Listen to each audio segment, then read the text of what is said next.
All right, let's get things started here, guys. Hey, what's going on?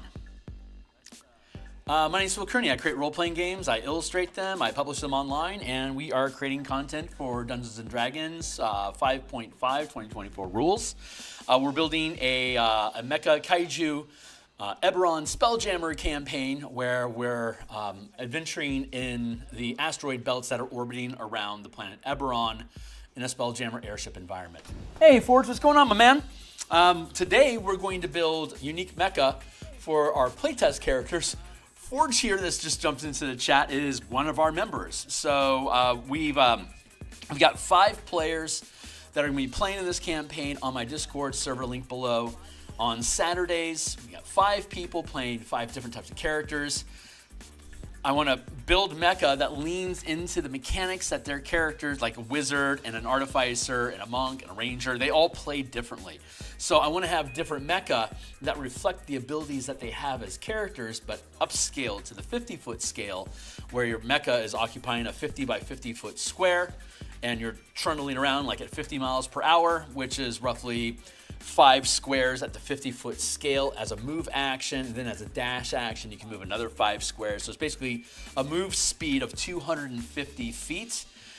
At the 50-foot scale, that's 5 squares. So that's essentially the scale of mecha. And we've spent a lot of time looking at how you kaiju size monsters in the monster manual based off their CR and the size of the kaiju.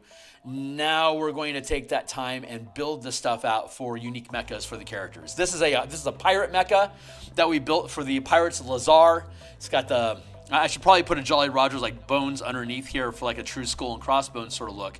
But this is the generic sword and board type mecha that the players could encounter if they start messing around with space pirates. Just as a quick example, we're going to build other mecha here today. So I'm going to drop this out of the way. Let's see.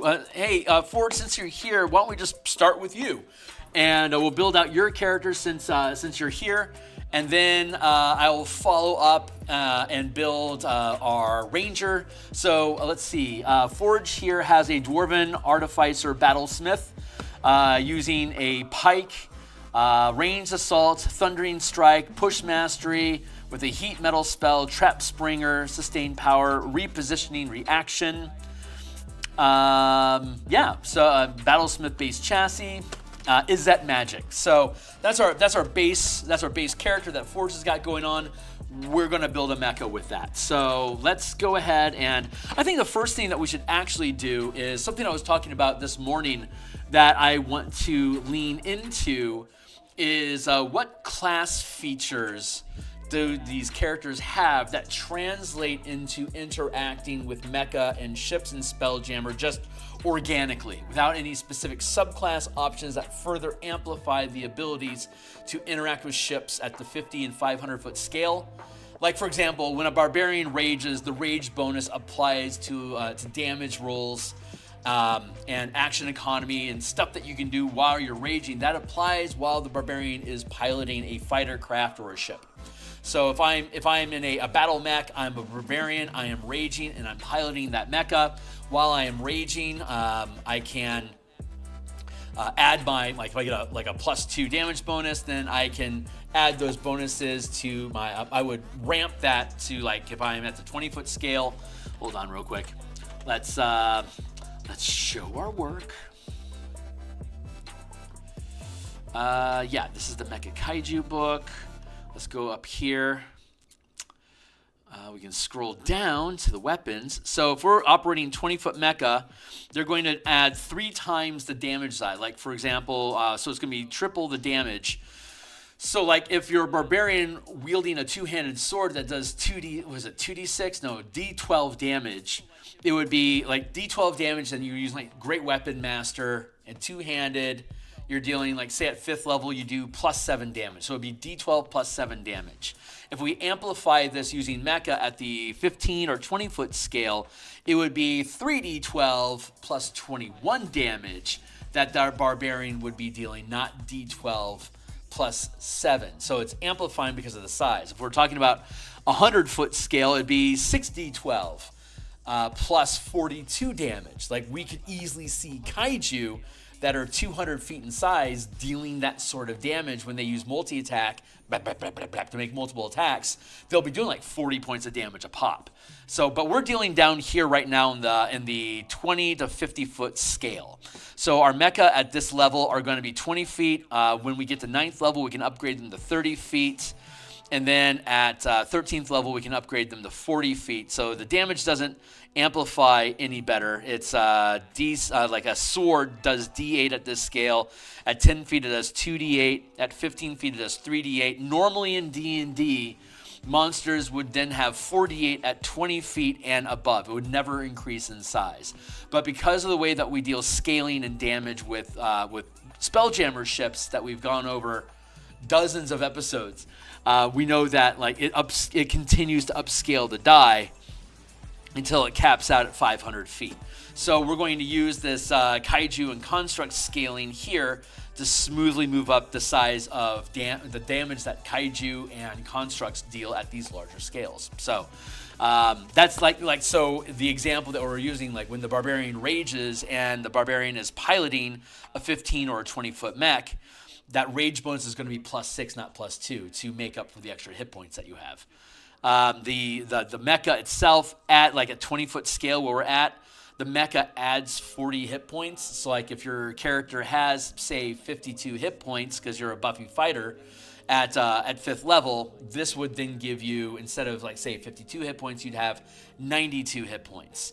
And you can apply temporary hit points to both yourself and to your mecha. Like if you have an ability that's like give temporary hit points to say 3 people that are within say 30 feet of you, in the mecha that would be within 300 feet of you or 6 squares, and that could be yourself, the mecha that you're piloting, and like say that mecha over there, you can all get say like 10 temporary hit points or whatever.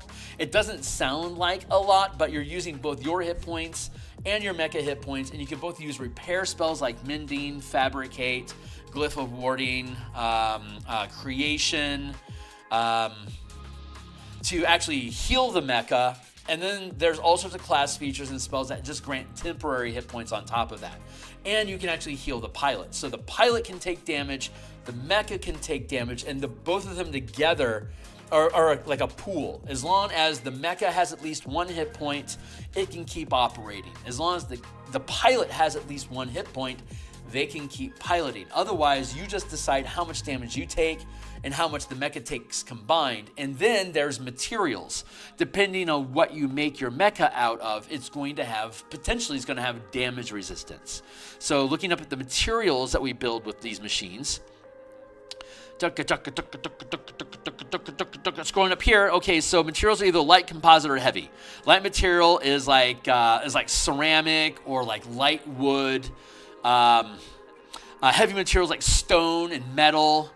Composition is like bone, chitin, crystal, or a combination of materials like iron reinforced heavy wood. That would be a composite material.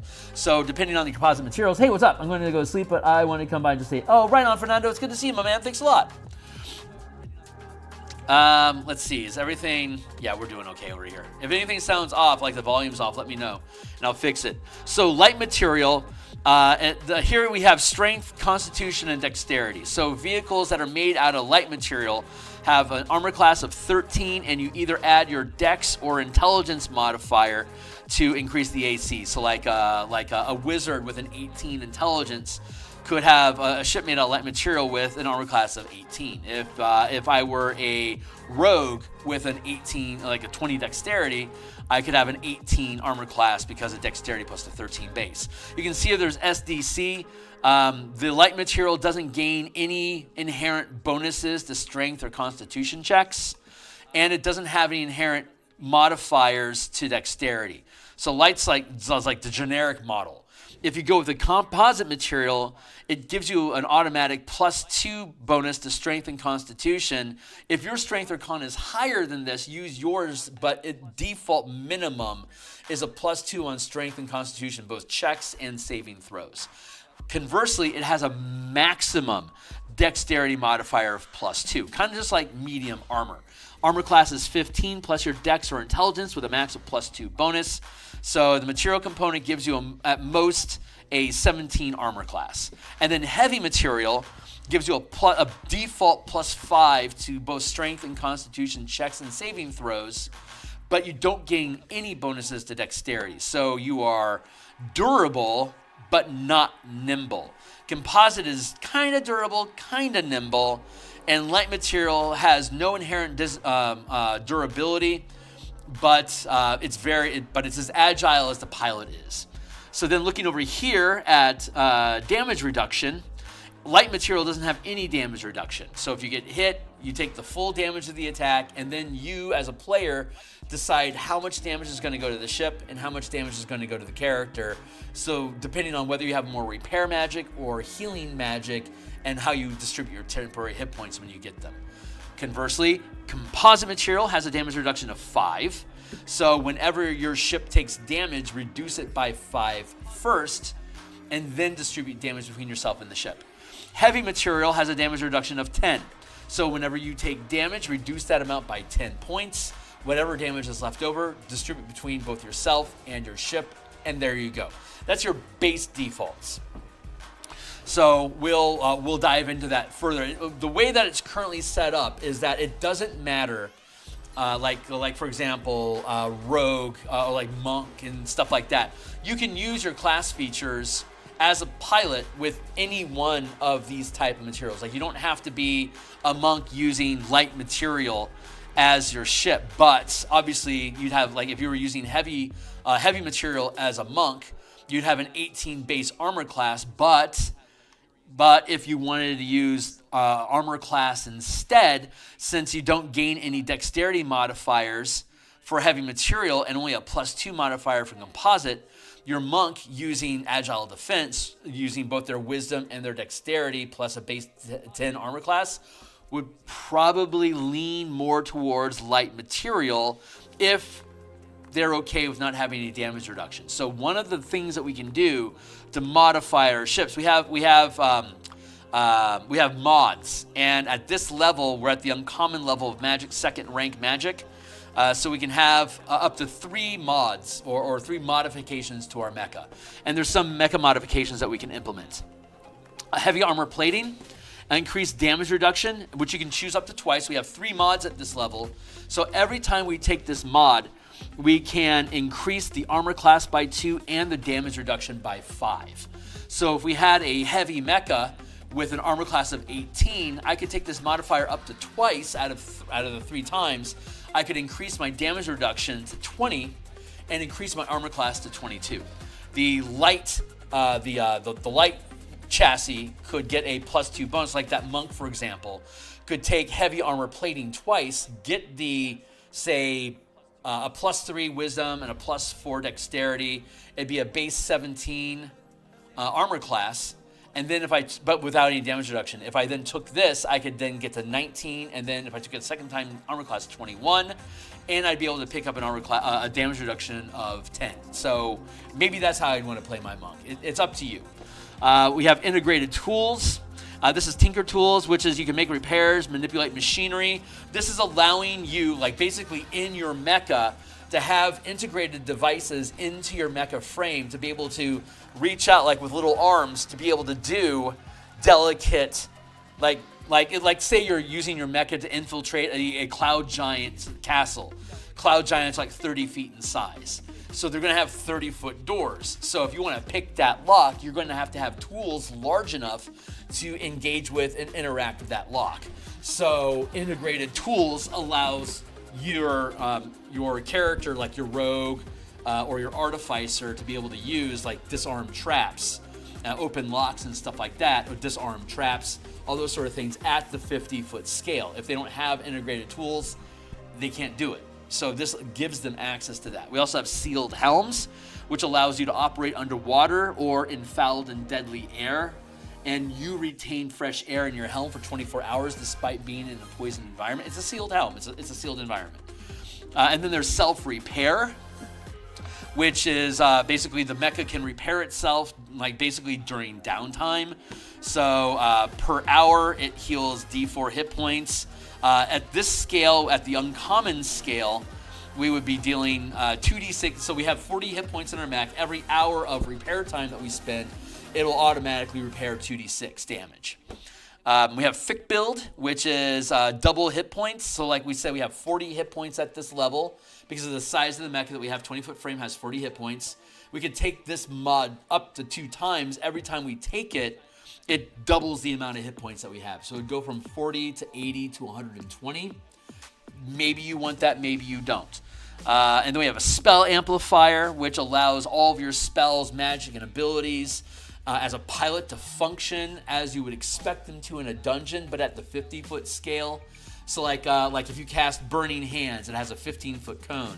But if you're using your Spell Amplifier attached to your ship, it would have a 150-foot arc. It'd still do very small amount of damage, but it would be able to affect that larger area. Mech powers, and then we have a list, a whole bunch of additional powers that can just be added onto your mech. And these all basically are either free to use or require a bonus action or a passive bonuses. And there's a ton of them. These are all basically built off of the martial power system, which we've been building here online for the past 2 years. We've been developing this martial power system, and I'm happy with the mechanics overall. It's just about at a place where we can start building this out for publication. We're going to finish the Spelljammer subclass book first, and then we'll be getting into the color mana and the martial powers for 2024. But they're on the way, and all this stuff is on my Discord server for playtesting, of course. But the martial powers is a magic system that we give to martial characters like barbarians, fighters, monks, rogues. They get this like alternate half-casting system by expending mana to trigger boost, strike, reactions, maneuvers, and sustain powers. So all the powers that we have in the as mecha options originated in this martial powers book. So if your character, like if our characters are using martial powers, and some of them are, if they're using martial powers, they can instead use the spell amplifier and their own personal mana pool on their character to trigger different power effects. But instead, if they want to have them installed into their mecha as a mod, then they don't have to spend their own mana from the mana pool. It just does the thing, either as a passive bonus and at will effect, or as like a bonus action to trigger the effect, depending on what it is that you want to do. Like bait and switch, for example. When you're adjacent to an ally of equal or smaller size, as an object interaction, you can switch places with an ally, provided you spend at least 1 square of movement. The ally is willing and isn't incapacitated. The movement doesn't provoke opportunity attacks until the start of your next turn. You or the ally gains a bonus to armor class equal to your proficiency bonus. That's essentially the Battle Master maneuver bait and switch, but instead of having a superiority die that you roll that goes along with it, this is just something you can always just do. So it takes a round when you are adjacent to an ally of equal or smaller size. As an object interaction, you can switch places with an ally, provided that you spend at least 1 square of movement. The ally is willing and isn't incapacitated. I'm rereading it again just to make sure everything's smooth. This movement doesn't provoke opportunity attacks. Until the start of your next turn, you or the ally gains a bonus to AC equal to your proficiency bonus. I should really add in here, if you use this exploit let's see, as an object interaction, right? So you get 1 free object interaction per turn. Otherwise, it requires a utilize action. So you can do this once for free, and then you have to use so I do need to make note here though. If a target benefits from the AC bonus, I should probably word this like AC bonuses don't stack if you are targeted by this exploit more than once during a round. There. Like, that's one of the powers. Grappler. When you initiate a grapple in your mecha, the target saves with disadvantage. And when you save to avoid or escape a grapple, you roll with advantage. Like, that's a mod that you can add to your mech so that it's difficult to grapple. Like, if that's a concern. Like, if you're fighting like a lot of, like, if you're fighting a Lithid, that'll have tentacles on their ships and love to grapple stuff and pin them. Or if you're fighting Scorpion ships from the Skrull Navy. This is like Grappler is a useful power for you to mod with your mech, and we can mod our mech every Bastion turn, every basically week of use. We get a free modification. We can change the mods on our mech. So I'm going to build a predisposed kit, like a pre-built kit that all the mecha will benefit from, and then we've got 3 mods each that we can give to each individual mecha to further modify them individually. So. That's what we're going to do. So I'm going to drop down here. We're looking at Forge Fiend today, so we're going to look at Mecha. It's 20 foot. Scale equals times 3 damage, 40 HP. It has max speed of 250 feet, 5 times 50 foot squares.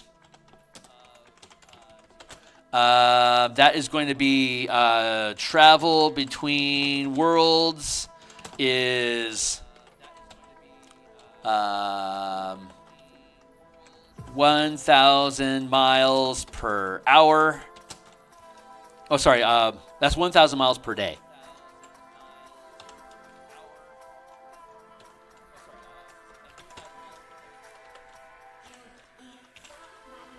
Let's see. Travel between worlds is 1,000 miles per day, or roughly 50 miles per hour, roughly. So that sets our tempo. We have walking speed only.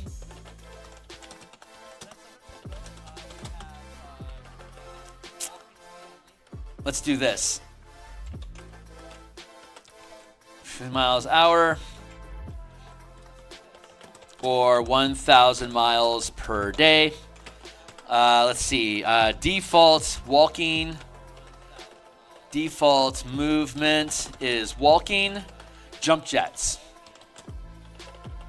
Each mecha has jump jet. Mecha has jump jets that allow movement, move flight at move speed for 1 round. If I make the mecha just be able to just fly, it's not going to be as interesting than if the mecha have to land or like walk on the ground. But I don't want them to get stuck on the ground because it's going to be difficult for them to be able to maneuver around from asteroid to asteroid if all they can do is walk. So instead what we're going to do is we're going to give them jump jets. Jump jets gives you flight for 1 round. And here, check this out. Hold on real quick. Let's go down to the Spelljammer Combat and Exploration document that we have on DMsGuild here to see how this works. So I'm going to crack open the preview. Anyone can check this out if you want. God bless you if you do. More so if you actually want to pay for it. Thank you. But in the meantime, let's look at, let's see, objects in the void under exploration. Drifting speed. This is what we want to look at. Okay, so drifting objects. As described in the Spelljammer's Adventures in Space book that WotC published, when an object leaves the gravity plane of an object, it gradually drifts to a stop. But they don't provide any more mechanics than that. That's all it says. It eventually drifts to a stop. So, how long does it take to drift to a stop? The amount of time spent drifting in wild space before stopping is determined by the momentum achieved while in the gravity plane is listed below. So, if your drifting speed is, say, we were looking at a drifting speed between 500 and 500 feet. We're looking at basically like, say, 250 feet. that would mean that we would be able to maintain, like, let's just round up, our 250 feet of movement, or like maximum speed per round would basically be 500 feet, because you got 250 feet as a move action, and then 250 feet as a dash action. That roughly means that you're moving at 500 feet per round. That's how that translates. So at the 500-foot scale, if we use an action and a dash action while we're using our jump jets, we can sustain flight on our own before drifting to a stop for 10 minutes, which means all we have to do is go like pop our jets once every 10 minutes to keep that movement going perpetually. Our ships, the carrier ship, has a 1 mile scale movement, so it can basically move 10,000 miles per day, or 1 mile per round. That's how that translates. And it can basically drift at that speed for 2 hours before drifting to a stop. So it can drift basically, 2,000 miles? Yeah, roughly 2,000 miles before it would come to a stop. All you gotta do is hit your thrust jets every now and again, and it'll eventually go. So what that means is that what we want to do is we want to give you flight, but we don't want to give you unlimited flight. So that way it becomes a tactical challenge. So what we're going to do is, Mecha has jump jets that allow flight at move speeds for 1 round without penalty. You can sustain flight for multiple turns.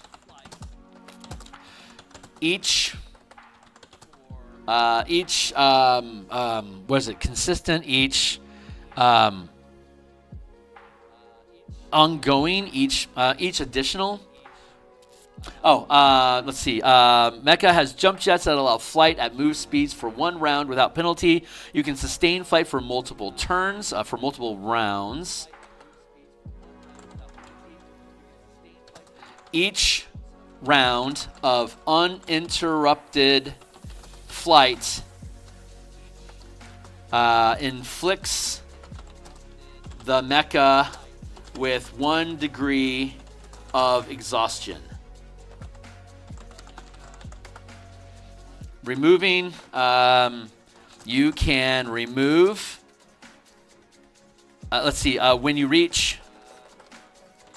when you reach 6 degrees of exhaustion, the mecha shuts down until it has vented, until it has cooled down.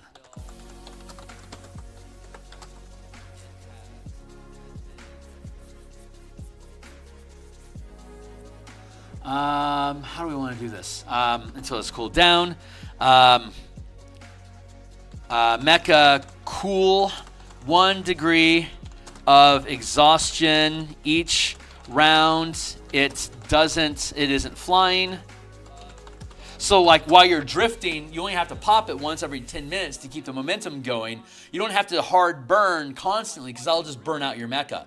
So while you're flying between locations through wild space, you can just tap the burner every now and again to keep your momentum going throughout a whole day, or however long you can stay awake and keep going.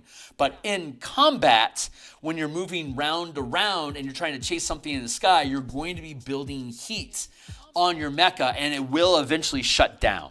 So you have reach 6 degree exhaustion, the mecha cools down until it has the mecha shuts. The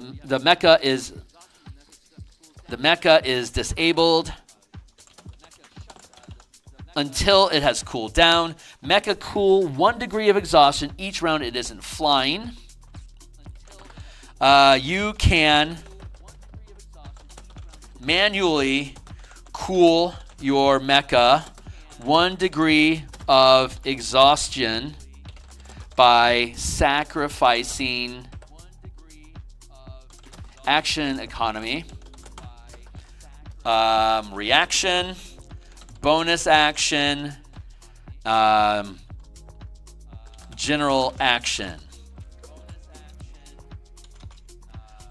Each cools the mecha by 1 degree. Like, for example, you could fly perpetually during combat if you're willing to sacrifice your reaction every round.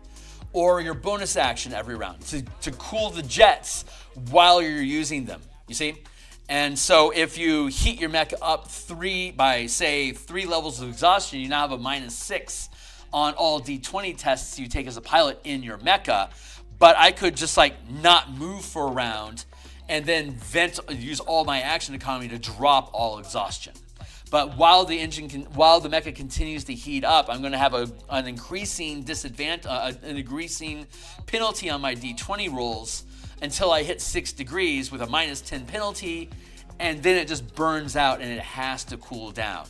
It either needs 6 rounds to cool off to get rid of all the overheat, or I could spend 2 rounds literally doing nothing, expending my action, reaction, and bonus action to fast chill the engine. And then it has a round of that, so that's 4 rounds. So if the second round is automatically going to get cooled for 1 round because it's not flying, I could then use my reaction and bonus action to finish the chill. So after the next round, I'd still have a bonus I'd still have like a standard action for me to act. So I'd have to take a turn cooling off, burn most of my next round cooling off, and now I have an action or bonus action or reaction left over, and my mecha is back up and running at full potential. See how that works? If I'm flying and then I land and I engage, like say in ranged combat on ground, the mecha is cooling while I'm not flying. When I'm going between worlds, when I pop my engine and tap my thruster so I can keep going for another 10 minutes, that's just 1 round of flight. Now I'm just drifting. And so those 9 minutes and 9 rounds of drifting don't cause any heat, but I'm still maintaining my flight momentum because it eventually slows down. You see how that works? Hey, what's up? Hey, Chrono. Yeah, I'm having a great month, man.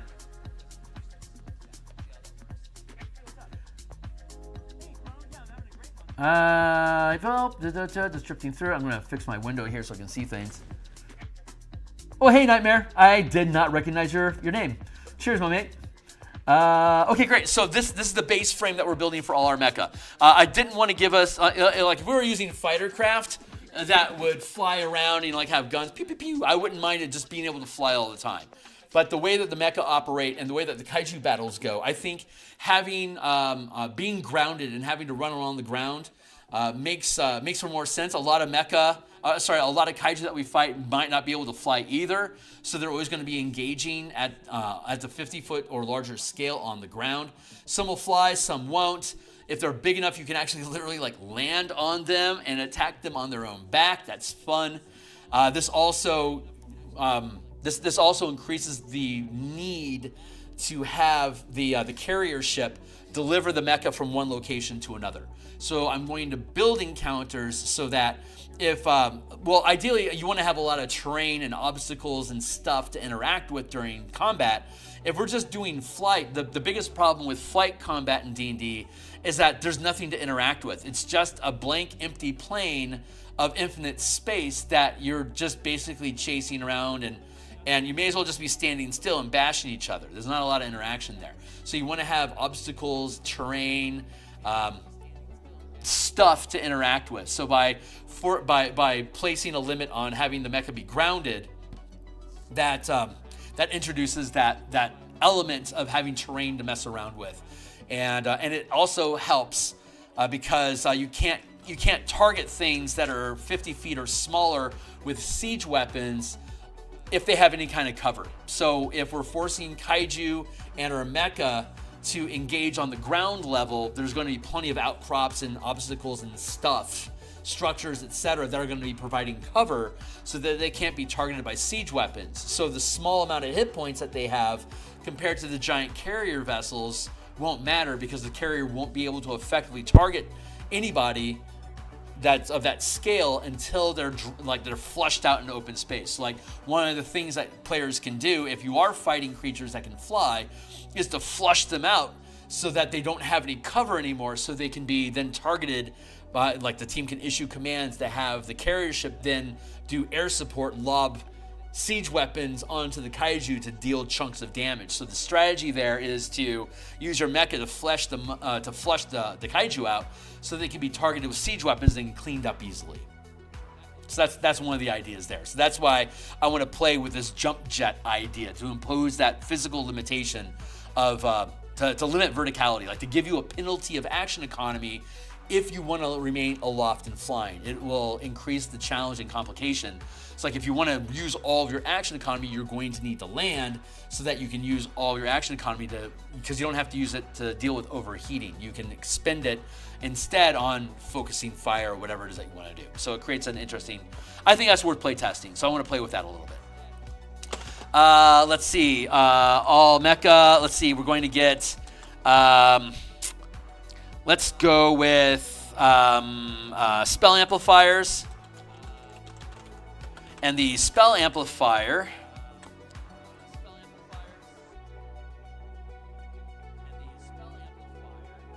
again, spell amplifier is allows spells to be amplified, spells, powers, abilities, and effects to be amplified to the 50-foot scale with no amplifying costs. So this just lets you, like we were saying, like burning hands, instead of being a 15-foot cone, it's a 150-foot cone.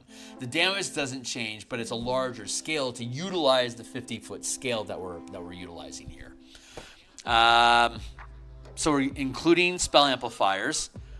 So this is just going to be a generic kit that all the mecha have, and then we're going to go into, then we're going to use, messenger amplifiers. And because of the scale of the campaign that we're using, that means that we can verbally communicate with any ship or mecha, any ship or mecha. We can see, or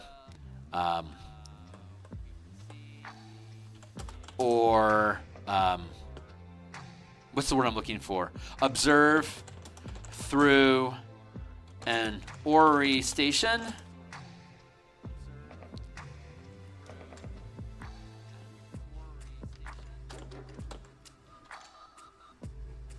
Up to 1 mile away. And we can use Zik-Light for to communicate. Use Zik-Light to transmit a general signal to everyone within 10,000 miles. So we can have each asteroid community will have a message amplifier that, like, if they're being attacked by kaiju, they can send out a message, we're being attacked by kaiju. And since the realm, the space that we're using in the campaign is, each of these squares is 10,000 miles, and the area that the team is overseeing here, each of these little squares is 500 miles. It's a 20 by 20 square. So basically, if I use a Zik-Light over here in this corner, it could be identified and heard all the way here. If I use Zik-Light messaging to send out a general distress call here, anybody up to 10,000 miles away would be able to hear that signal. That's both good and bad. It's necessary for us as sheriffs to hear call signs for kaiju attacks so we can go and then intercept and deal with them in any of the communities. But that also means that anyone else that's in the region that might not be an ally will also hear that community is being attacked by kaiju, which, like, if there's pirates creeping around, they might take advantage of that, knowing that the characters are going to go have to chase after those kaiju, say, over here at Scaver's Cove. That would leave, say, Fell Rock or Redstone over here exposed to attack. So that's both a benefit for us to know where we need to go when we need to go there, but it also exposes us to risk that if we're being stalked, we can be taken advantage of when that happens. So as the campaign progresses, it would be a good idea for the team to focus Bastion turns, orders, and resources to build defenses, more defenses on each asteroid, so that even if the team can't be there to help, they can have their own defenses. They all have rudimentary defenses, but they can always be improved. So they're at a basic level right now, and as the team progresses, they can choose to buff up those defenses so they can become self-reliant in defeating and warding off kaiju attacks. So the team has more freedom to decide, do I want to deal with this, or is something else more important? They can deal with it themselves. So we can make that assessment as we go. And what did I just do?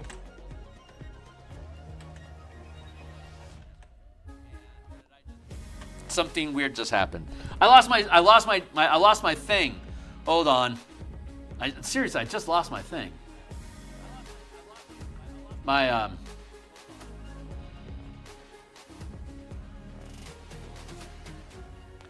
Yeah, this got knocked out of place somehow. There we go.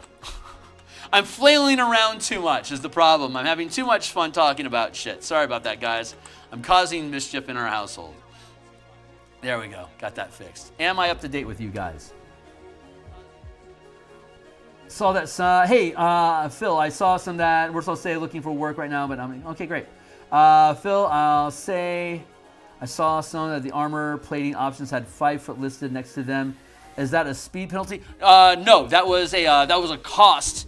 That was a gold cost per size of the mecha. So you don't have to worry about that. I've already built the mecha. You don't have to worry about paying for them. They already exist. They've been betrothed unto thee by the former sheriff in the defense force. You guys are what remains of it. There we go. Chugga. Right, so that explains drifting. And let's get back on task here. Sorry, I'm all over the place, guys. There we go. Okay, so back to the mecha. We all have a message amplifier, so we can freely communicate with each other. You can target one or as many ships that you can identify as you want. And again, you can use your Ori to detect things up to a mile away. And you can do the broadcast to everybody up to 10,000 miles away. There you go. What else do I want to give you guys for free?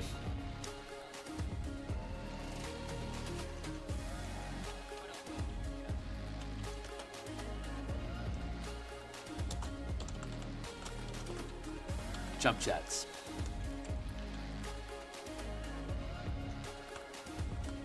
We'll do it like this.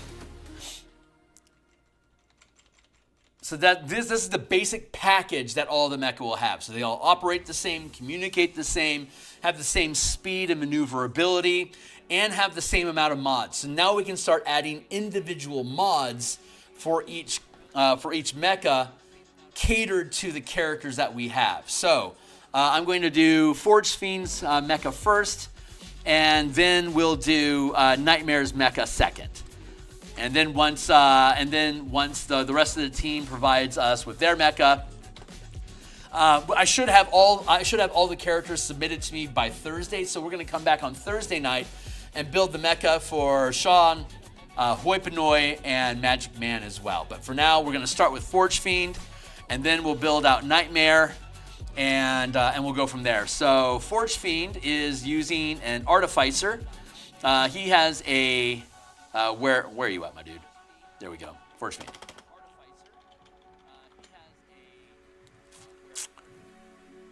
So I'm just going to grab this as just a generic kit, and we're going to put it up here at the top. So we'll go like this, Mecha frame, and I'll provide this to you guys in a better format. But we're just kind of brainstorming right now. So once we have them built out, we'll make like mecha character sheets for this stuff. So that's our base frame, mecha base frame. And then we have character mecha mods.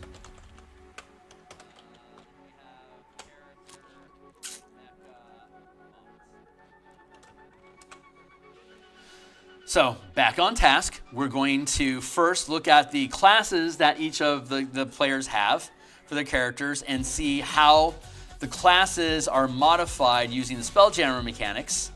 And then from there, we'll add the mods that will further lean into the mechanics that their characters have chosen, that the players have chosen for their characters. And I made a quick bullet point list of some stuff that's interesting for each of the characters, given the information that I know of that they are using. So, starting with Forge Fiend, Dwarf Artificer Battlesmith.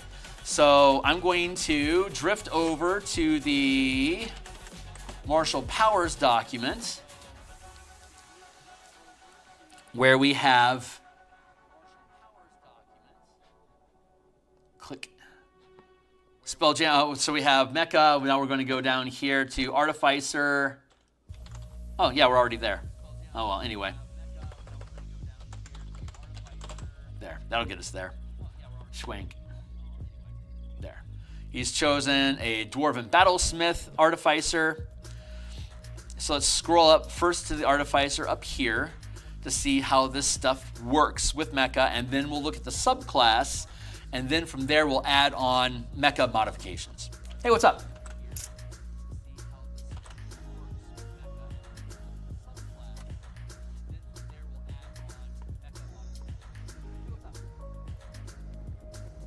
All of it. You also prepare the push mastery. What do you have planned there? Push is so much fun. Yeah, with this system, forced movement triggers opportunity attacks. So if you push somebody out of your reach, you can hit them with a reaction opportunity attack as they leave your area. So it helps guarantee that you can use your reaction every turn, every round, but if it's on your turn, you won't be able to react on somebody else's turn. It burns that, it sizzles the ability to do that, right? Unless you have a power that allows you to use a reaction without actually using reaction action economy by spending extra mana. Fun strategy, very, very fun. If you have a lot of people that are using push mastery, if I push you with an attack and then I hit you with an opportunity attack on your way out of my field, I can use the push mastery again to push you even further. So I could then, like, say if I'm using Thundering Strike and I put 3 mana into, well, at 5th level we put 2 mana into, that's 20 feet or 4 squares. I can push a target, like I could use the push mastery to push somebody at least 5 feet out of my reach. And then as they leave and I hit them with the opportunity attack, I could then channel mana to use Thundering Strike to then push them potentially up to 20 feet into and through somebody else's area of effect or reach, which would then be able to trigger an opportunity attack and then punch them off in a different direction if they also have either the push mastery or Thundering Strike or Repelling Blast. You can ricochet a target around the board. So like a DM could have a bunch of creatures set up with push masteries that they could like hit and lob your character. Like you have a bunch of stone giants, for instance, that are bullying your team. They could punt, they could hit you with a club, push your character 15 feet into the space of another storm giant that using Sentinel could then lob you off in another direction. So you could get ricocheted and bounced around the battlefield by a bunch of opponents, burning out all their reactions, but whoever that chump is that's getting lobbed around is going to take a lot of damage. Both players and DMs can utilize this tactic against each other. I personally find that this is the absolute best way to prevent battles from becoming stagnant. The big complaint in D&D is that like once people get into position, they don't move anymore. So what you need is a reason to push people around. Forced movement triggering opportunity attacks is the best reason to give people forced movement so that you can use your reactions to push people around. Topple to knock them prone, to take away their action economy, and to push them in addition to that. So you knock them prone and you push them. So not only do they have to spend half of their movement standing up again, now they have to return to where they once were, potentially getting them punted out of that area of effect again. This works against both players and monsters. And the DM is encouraged to build these little kits of synergizing abilities that allow you to change the dynamics of the battlefield.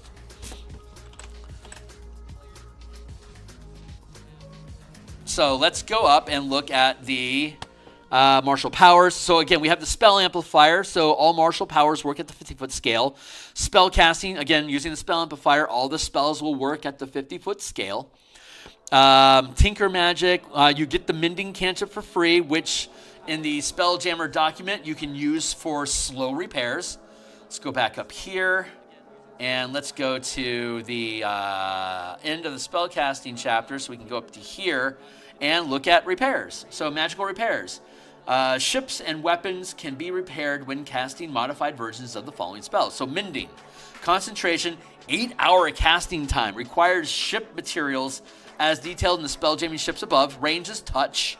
Target siege weapons or a ship up to 500 feet in size. As a cantrip, you can heal D4 hit points and are repaired. So basically, you can use your cantrip for 8 hours to repair D4 hit points. It doesn't sound like a lot, and it's not. But in Spelljammer campaigns, you could literally have days between combats or any encounter at all. So it actually paces well up the campaign. However, when you spend a spell slot to upcast this cantrip, repair the following amount of damage, which can be a first level spell slot. It just becomes the healing spell, the cure wound spell. 2d8. I should really indicate here, like you can use, you can spend spell slots in real time to be able to heal. Like the Mending spell basically becomes cure wounds for machines.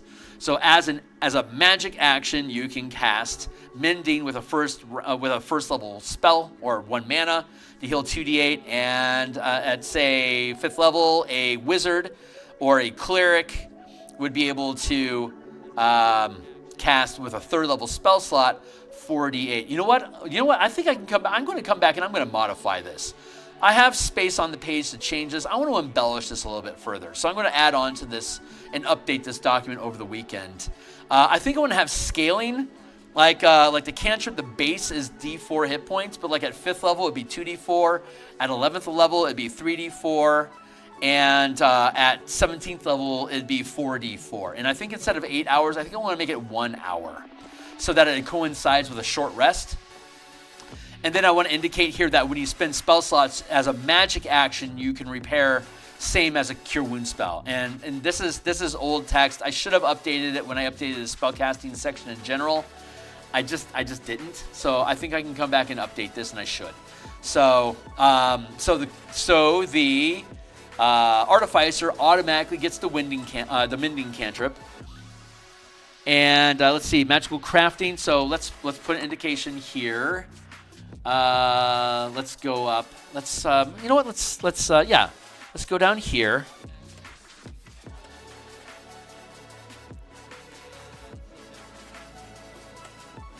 Character mods.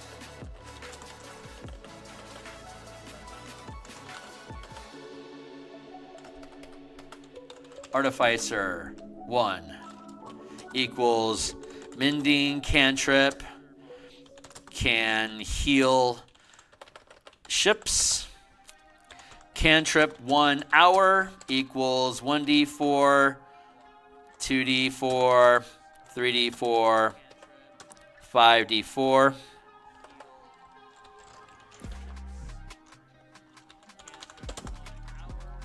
And spell slots for magic action 2d8, first level 2d8, second level 3d8, and that's all you have access to right now, just up to second rank powers or second level spells as a 5th level artificer.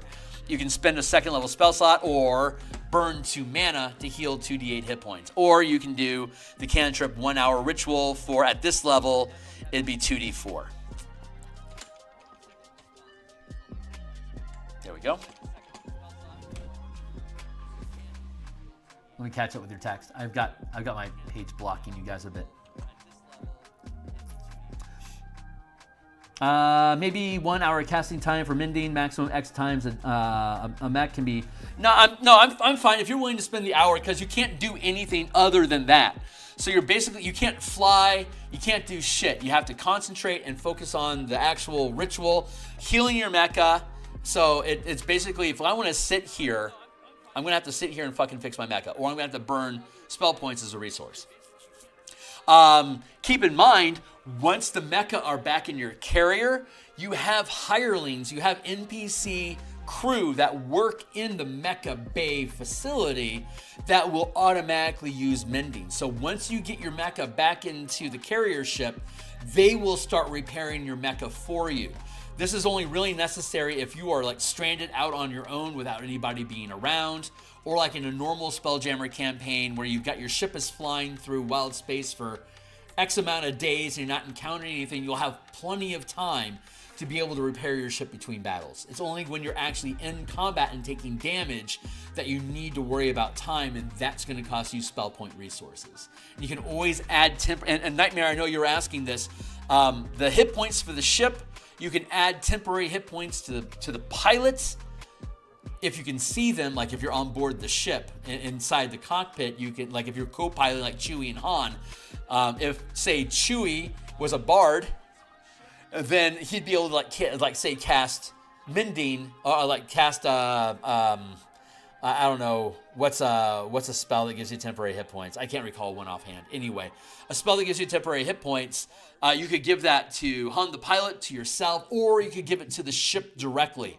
So at this scale, our mecha have 40 hit points, and if I had like say I was a Twilight cleric, and I could give you as a bonus action, I could give you 15 temporary hit points, and I could do that for a number of targets equal to my wisdom bonus. And I'm on board my ship, I could give myself 15 temporary hit points. I could give my mecha temporary hit points, and anybody else that's on my ship, I could give temporary hit points. And since it has a 60-foot range, and I upscale that using the spell amplifier as a 600-foot range, which is 12 squares, any mecha that's within 12 squares, I would also be able to give that mecha 15 temporary hit points. But unless I could see the pilot, I wouldn't be able to give the pilot those points either. So you see how that operates? Temporary hit points can benefit both pilots and the ship itself, in both of them at the same time. You can heal with mending and other arcane magic, and you can heal the pilot.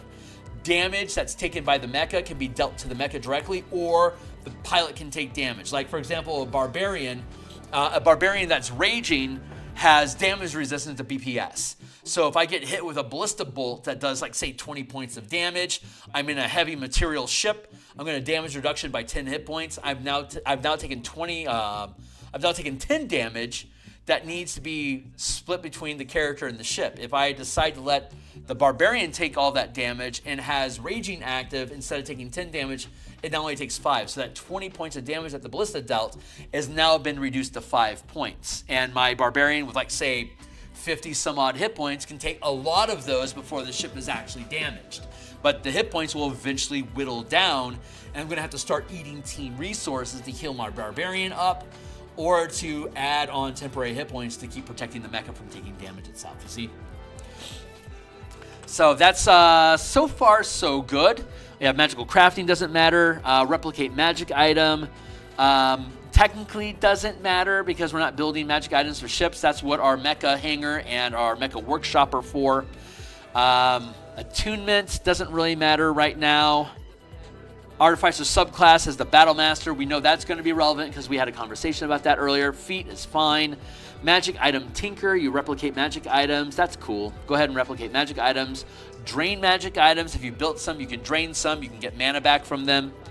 And we are only 5th level right now, so we don't have to worry about the rest of this stuff. So currently, the only thing that modifies the artificer is just that they get the mending spell, and we already know how that works. So cheers.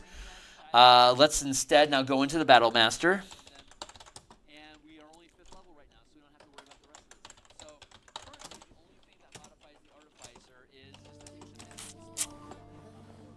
So let's tool on down to the Battle Master. This is going to be fun. I am excited about this. Sorry, Battlesmith.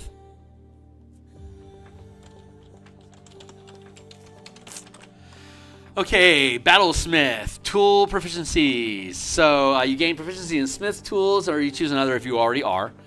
Weapon knowledge, you gain proficiency in martial weapons, and they can be used as a spellcasting focus for your artificer spells. Great. Weapon crafting, you can craft weapons or magical weapons.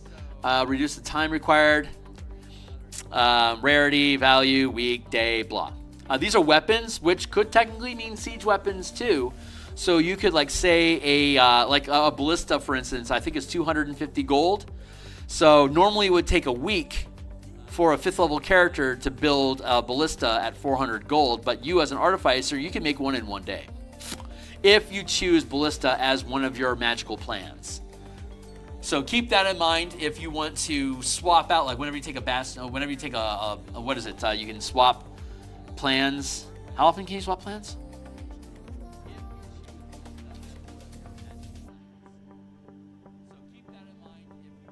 scroll back up here and look at plans.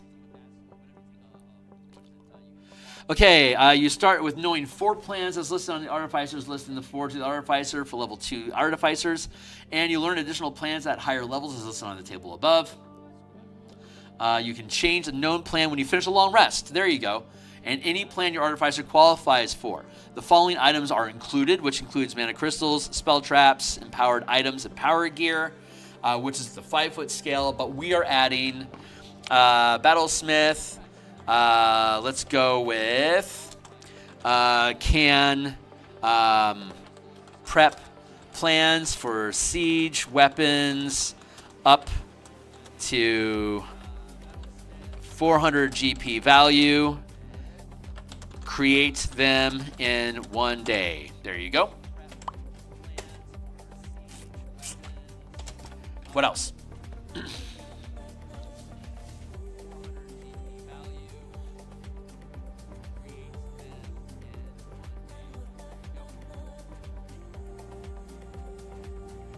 Artillerist down to Battlesmith. Thank you. Battlesmith, weapon crafting, got that resolved. Battlesmith spells. So here's the spells that we have. Warding Bond. Warding Bond works great if you have co-pilot. If you have more than one character on your team with you, again, Warding Bond gives the target resistance to all damage, but you take the same amount of damage as they do. So, like, if that ballista came in, and I take 10 points of damage from that, and I have Warding Bond on my character, instead of taking 10 damage, I'll only take 5 damage, but the cleric that casts it on me will also take 5 damage. So it helps build resistance into your pilots that are commanding mecha and ships. Warding Bond is a very good a very good co-pilot, because one character in the cockpit or on the bridge, anybody that's focusing on the spell jamming helm or a spell amplifier that's attached to the ship have like this circle magic community space where they can trigger and cast spells on each other, whether they're adjacent to each other or not, because they're using the circle magic of the ship to be able to trigger off of each other, lending each other spell points to cast amplified spells, target each other regardless of where they are on the ship. You have that sort of omniscient connection with everybody that's focusing on a spell amplifier aboard the same ship. They share this shared magical space. So if you have a barbarian pilot and cleric co-pilot, then the rage damage resistance will not stack. Correct, because resistance doesn't stack. So a barbarian is a good solo pilot. If you don't have a barbarian raging on your pilot's chair, having somebody else. But you can also, when the barbarian's turn is over, somebody else could take over piloting as a co-pilot, and now they're the ones that have command of the helm. And they'll retain control of the helm until it's somebody else's turn to take control of the helm. So the barbarian has control until somebody takes it away from them. And now the barbarian can't soak damage for the ship. So if you want the barbarian to tank for the ship, the barbarian has to stay the pilot, and other people can lend to the pilot like reactions and bonus actions to help ramp what they're doing, but the barbarian has to remain in control of the ship to move it, to be able to take damage. In your mecha, unless you guys decide to do a dual, a two-seater single mecha for both of you, it's assumed that each character is going to be in an individual mecha. So again, you could cast Warding Bond. I don't see a reason why you wouldn't be able to cast Warding Bond onto a mecha directly, but a pilot that casts Warding Bond onto a mecha, the pilots commanding that mecha will decide how much damage does the mecha take, and then resist that damage, and that whatever that damage that's resisted, that then goes to the other pilot that's controlling the warding bond. And we get that, at 5th level. So Warding Bond.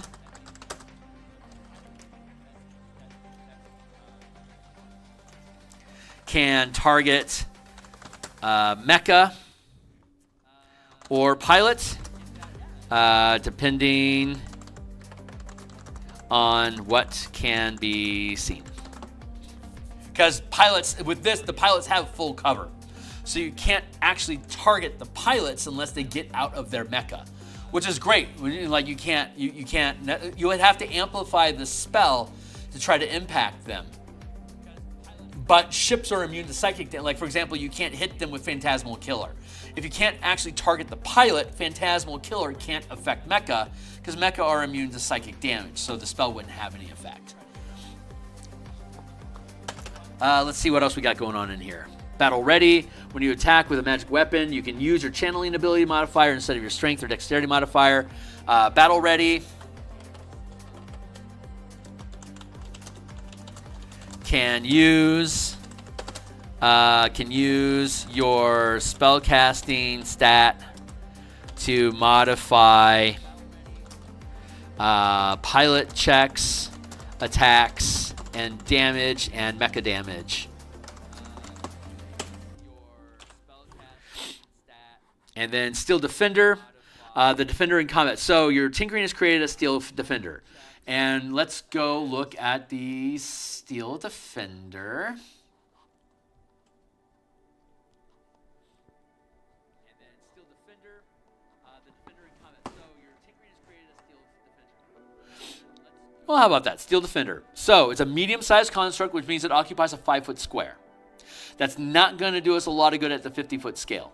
So these stats don't really matter. We aren't going to bigify the Steel Defender. It remains at the 5-foot scale, but we can tinker with it. So hold on real quick. Let's look at this. It's got its immunities, sure. It's got its senses, which would come in handy as an ally.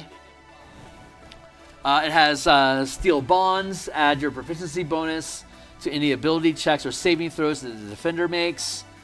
Actions, Force Empowered Rend, melee attack, bonus equals the spell attack modifier, reach 5 feet. That doesn't really do us any good. Here's something, Repair, 3 times per day. The defender or one construct or object it can see within 5 feet of itself regains a number of hit points equal to 2d8 plus your intelligence modifier. I think your intelligence modifier is 18, so that'd be 2d8 plus 4 hit points. So if you have your Steel Defender with you, like your Chewie, aboard your ship to your Han, the Defender could use its one construct obviously can see within 5 feet of itself. Repair. Yeah, it doesn't even actually require an action, does it?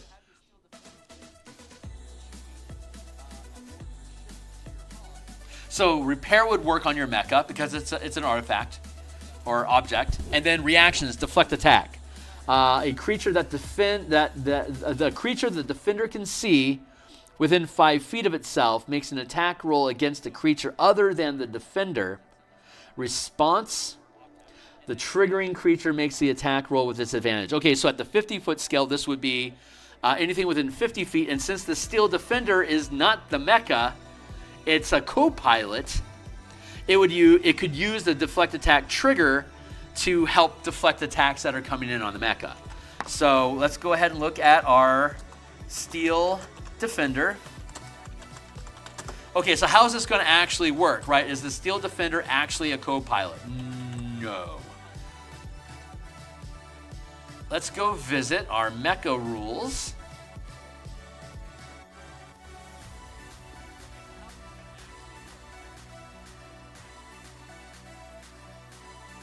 One second. Character options, species, docent. We were talking about this in Discord. So, trait, creature type. You identify as a humanoid and you are affected by spells and abilities as such. However, while separated from a forged body, you can be affected as an unattended object. Sentience, you have a total of +3 points that can be divided between 2 and 3 ability scores. Wisdom, charisma, +1 to all 3, +2 to one, or +2 to another. Whenever attached to a forged body or not, you retain your 5 senses and can communicate normally. Without a forged body, you have a strength and dexterity of 1 and an armor class of 10. Construct nature, you are immune to disease and you don't need to eat, breathe, or drink. When you take a long rest, you spend at least 4 hours of inactive state instead of sleeping. While in this state, you and any body you are empowering remain motionless, but you remain conscious and aware of your environment. Purposeful design, you gain proficiency in 2 skills or 1 skill and 1 tool of your choice. In addition, you know Common, Zick-Lite, and 1 other language of your choice. Attachment. While within 5 feet or occupying space with a forged body, you can attach to an unoccupied power node and empower it as a move action. You are a tiny size object that can be attached to a forged body that is at least small size. Speed. Your modes of movement and speed are primarily determined by your forged body. If you are not attuned to one, you are considered prone with a move speed of 10 feet by rolling or crawling with attachment modes. You can also climb with a move speed of 5 feet this way. Forged body. Its default is autonomes or warforged. Okay, so taking this idea, we can make the Steel Defender actually a docent sidekick that gets plugged into the frame of the Steel Defender that Forge's Artificer creates. But that Steel Defender at the 5-foot scale isn't going to be worth really anything to us during kaiju battles. So instead, we unplug the docent from the Steel Defender and we plug it into the orrery of the spelljamming helm. So the Steel Defender becomes a sidekick that can then have a bonus reaction once per turn or once per round. The Warforged can use deflect attack to anything that's within 50 feet of it, and it can use repair to repair the mecha.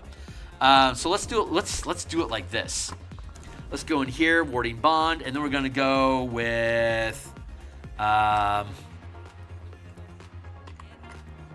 Steel Defender. Let's plug it in. Can be plugged in as a docent to co-pilot mecha with Artificer. So in normal D&D combat at the 5-foot scale, you're supposed to have this construct companion that gives you more battlefield control and more action economy to do stuff during combat. Since that Steel Defender doesn't help us at the 50-foot scale, you're losing one of the core components of what the Battlesmith action combat loop is for that character. You're losing that at the 50-foot scale. So by making the Steel Defender a docent that you plug into the mecha, we're giving you back some of that action economy that the defenders should play. See how that works? Hey, what's up? If you have a bravery pilot, resistance, cool. I'm up to speed. So we'll be able to use Steel Defender as an artificial intelligence sidekick to pilot the ship with you. It can be plugged in as a docent. Let's see. Let's go with repair. Can use, can heal 2d8 plus 4 HP to the mecha during your turn.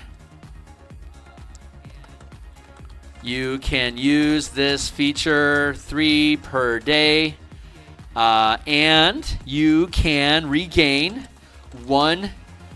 You can regain 1 use by expending 1 mana. No action required. So your fifth level Artificer has, and this isn't being considered it's not considered an exploit, a reaction, or a maneuver, so you can't use efficient powers with it. But if you spend mana from your mana pool, or if you have mana crystals that you've created to give you extra mana, you can use that to basically pump through your Steel Defender docent to get extra uses of repair. Plus, you also have mending on top of it, which you can do at a slow rate, or again, you can use your spell slots, a first level spell slot for 2d8, or you can use that first level spell, which is 1 mana. You can instead pump it through your Steel Defender to instead do 2d8. You can do 2d8 plus. Your defender as a docent sidekick gives you that extra +4 hit points of repair for that 1 mana. After you use it 3 times for free, you can start pumping mana into it to do better healing than what a single point would do for a first level Mending upcast. And of course, you can do a second level slot for 3d8, but there's no bonus. So cheers to that. So that's the repair function. And then we have deflect. As a reaction to being attacked by originating within 50 feet, you can use a reaction, a bonus reaction, to force that attack to roll with disadvantage. There you go. So that's everything that the Artificer and the Battlesmith gets by 5th level. And hold on, just double checking real quick.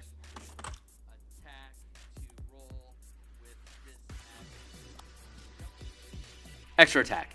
5th level, you can make 2 attacks instead of 1. There you go. So that's your kit for the Battlesmith specifically.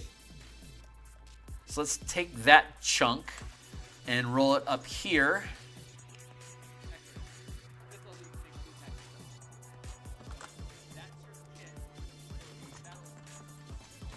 Class Mecha effects, abilities, features.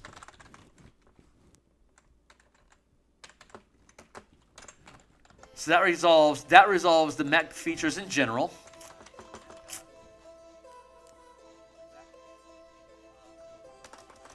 And then we're going to go into mecha mods.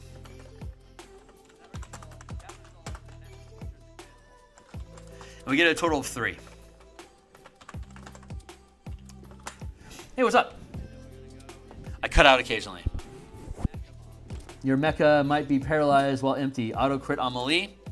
It becomes it wouldn't be auto crit on melee because it's not technically, if you're not piloting, it's just an object. It's not a creature, so you wouldn't automatically crit against the object unless you had like something that there's a siege and siege weapon is a class feature like some giants get, I think, which allows you to deal double damage to structures. If your mecha isn't being actively piloted, it's considered just an inert object that can be destroyed like normal. Let's see. Okay, so now let's go into let's find some mods that'll be fun for this mecha in particular. So how does Forge Fiend's Artificer work? He's a Dwarven Artificer Battlesmith. Among the powers that he's chosen, he uses primarily a pike. He's used Artificer infusions to give the pike the thrown weapon property. A pike is a heavy reach weapon that deals a base D10 damage. He has Great Weapon Master, which gives him his proficiency bonus on top of his stat bonus. And since he is a Battle Master, he can use his intelligence as his attack and damage dice. With an 18 intelligence, his pike does D10 plus 7 damage whenever he hits with it. He's given it the thrown property, and at 5th level, that infusion allows him to basically chuck a pike up to 30 feet away. Or at the 50-foot scale, it would be to chuck a pike up to 600 feet away, or attack something that's within 100 feet of him because a pike has reach. And because of the scale of the mecha that we're utilizing, scrolling down, we're starting with a 20-foot mecha. So his mecha is going to do, at 20 feet, it's going to do 3 dice the damage. So it's going to do 3d10 plus 21 points of damage whenever it hits. We're going to go with 20-foot pike equals plus 7 to hit. 3d10 plus 21 damage. piercing, slashing damage.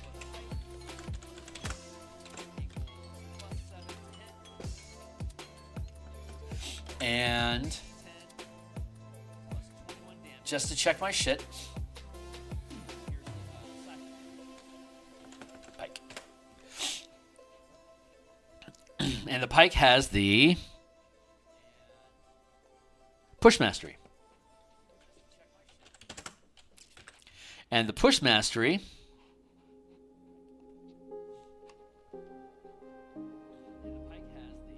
if you hit a creature with this weapon, you can push the creature up to 10 feet straight away from yourself if it is large or smaller. 20-foot pike, push.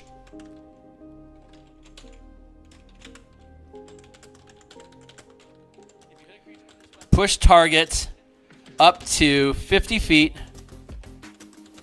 in size, 100 up to 100 feet straight away from you, period.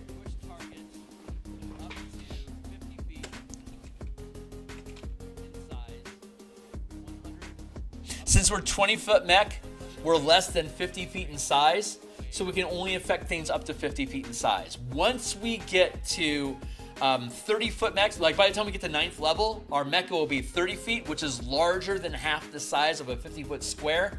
That means we'll be able to intrinsically affect things that are more than 50 feet away from us. 60 feet bleeds into the next square, so by 9th level, we'll be able to affect kaiju up to 100 feet in size with the push mastery. But for now, it's limited to 50 feet. Once we get to 9th and higher levels, it'll be 100 feet. If we were in a scorpion ship that's 100 feet, that occupies a 2x2 space, the push mastery would be able to shove anything up to 100 feet in size. It would be able to push it up to 200 feet away. It would double the size. Hey, what's up? Hey, you skipped over a few questions. Oh, did I? I won't be able to move it separately from my mecha. If barbarian. Oh, you're asking about the steel. So the steel defender on its own is only 5 foot square. Is only a 5 foot scale. And when you're fighting kaiju that has like 100, 150 points of damage, the D8 plus 4 damage that the steel defender is going to deal is going to be insignificant. And it's only going to have 25 hit points. So it can get basically erased in one hit and it'll just be splashed out and you won't be able to use it. With this system, it's basically in your mecha with you as a co-pilot, giving you an extra reaction and extra repair abilities to the mecha that you're both inside of. That's how I imagine this working. Yeah, I don't currently want to give you control of 2 separate mecha at the 50-foot scale because I'm trying to calibrate these things to deal with the characters as they are. I don't want to add on additional action economy as a separate entity when we're dealing kaiju combat. It's just I don't know why I feel that way. It's just that's what feels right. So that's how we're dealing. When you're out of the mecha and you're like doing dungeon delves and fighting shit at the 5-foot scale, then you plug the docent back into your defender, it unfurls from the machinery, and now it can lope along with you like normal, or you can ride it as you please. If you're small, you could ride it. Otherwise, it's just going to be your ally. But it would not be a separate entity with this configuration. It's not a separate entity. It's a co-pilot. It gives more to you while you're piloting. Hopefully you jive with that because that's how I imagine this working. Hopefully that seems cool to you. Let's go with Mecha, and then we'll go with mods. 20-foot pike, ranged assault. So he's picked up the ranged assault option. So let's scroll. Actually, let's stay down here and go find.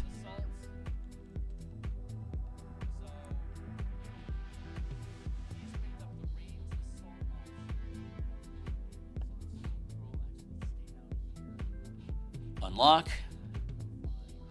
Thank you. Ranged assault. Let's look at that. So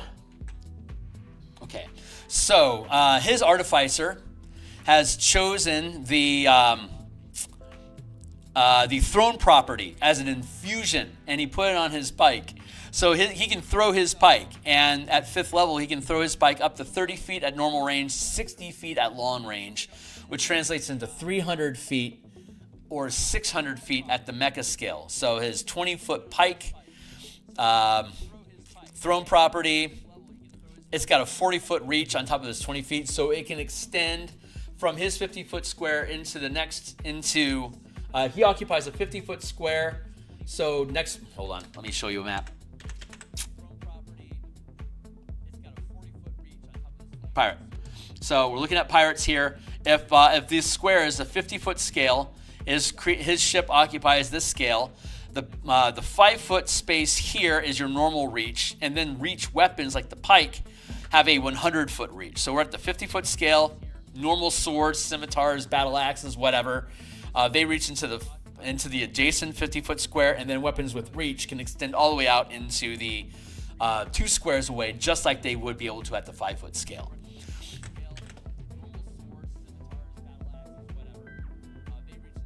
Am I back up to speed? I think I'm back up to speed, right?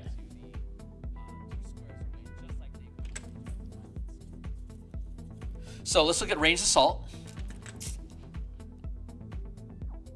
Ranged assault. While sustaining this power, you gain the following abilities. When using a strike power with a ranged weapon, the power die size is no longer reduced. So if you're going to deal extra damage, you don't have to reduce the damage size. Thank you. You can create temporary non-magical weapons or ammunition for ranged weapons if you choose, while making a thrown or ranged attack, which disappears after you hit or miss. Alternatively, a thrown weapon can return to your hand after the attack. So if he has ranged assault active as a sustained power, and you're in a mecha, and you're able to create with your ranged assault, you're able to make pikes, and these pikes are dealing 3d10 plus 21 slashing damage with the push mastery. Thrown equals 300 foot, 600 foot long. And he can create as many of them as he can fire. I've been excited about this. I'm gonna piece this all together, but we're getting there. Hold on, I'm gonna do a spoiler here real quick. So what I'm imagining for this mecha, since he's a battle master with an animal companion that he isn't using currently, let's take this and drop it down to black. The idea that, and you tell me if you think this is cool or not. We're going to go with a rough design here. We're going to build this out. We're going to build your mech, because you don't actually need to use melee attacks at all if you have ranged assault active.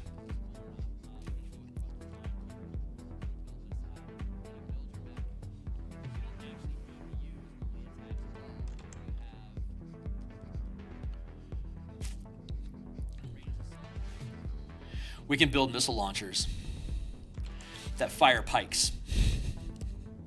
So you can have a dual missile launcher on atop your mecha,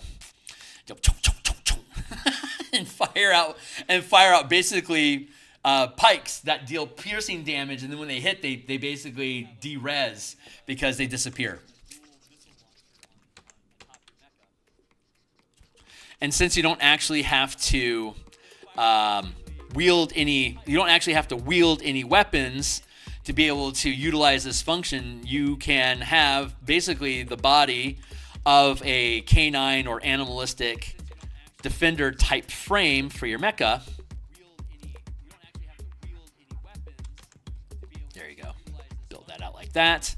And then, so what we're going to do is we're going to, hopefully you think that's cool. We're definitely going to give you integrated tools, because you are a tinker after all. So you'll be able to use the integrated tools, which is now you can use Tinker tools at the 50-foot scale, like we were talking about earlier. You can pick locks and stuff. And the way that I imagine that is a pair of utility arms dispatch, basically like this, to create like little manipulators that have like little tools on the end of them, so you can mess around with stuff.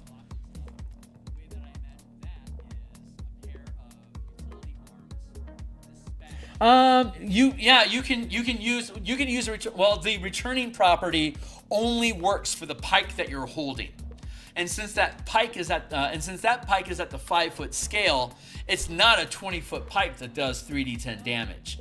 The ranged assault option, which automatically can be upgraded to the 50-foot scale, allows you to make basically infinite ranged attacks up to 300 feet away at normal or at disadvantage 600 feet away.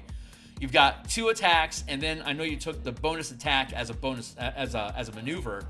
So you can make attack, and then a bonus action attack. You can make 3 ranged attacks with magically created pikes that disappear after the attack that you can target at the 50-foot scale. That's what I am imagining. The pike itself that you have as a magic weapon that you've decided to take at the 5-foot scale, that's not going to help you at the 50-foot scale, because that is not a mecha-sized weapon. It is a normal person-sized weapon. Do you like the idea of having a more like Voltron lion sort of mecha? Because that's what I'm imagining. We can always change it if you want, but this is where I'm jiving at right now.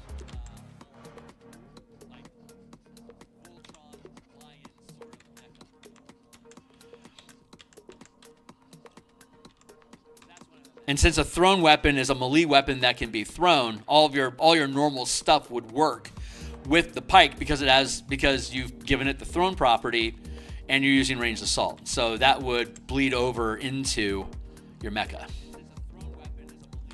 And if we're at the 50-foot scale, I know this is just a crude drawing, but this is basically, let's squat you down a little bit, burp, and then bring you in overall. There, I'll build a better version of it, but that's what I'm imagining. Yeah, ranged assault would allow you to basically create ammunition. Since you have your character prepped to be able to make pike weapons as ranged weapons, when you upscale them, it would be able to use the upscale damage at the 50-foot scale. Yeah, I think that idea is really cool. Cool. I'm just a little confused. If the returning weapon infusion doesn't work, wouldn't that mean that the enhanced weapon infusion doesn't work either? That is a good argument. I am attempting to make it work because I think it's super cool. So let's see how we can make that work.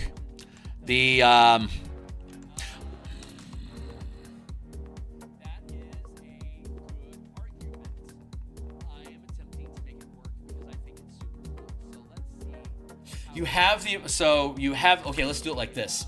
Mods. Let's go with ranged assault pike.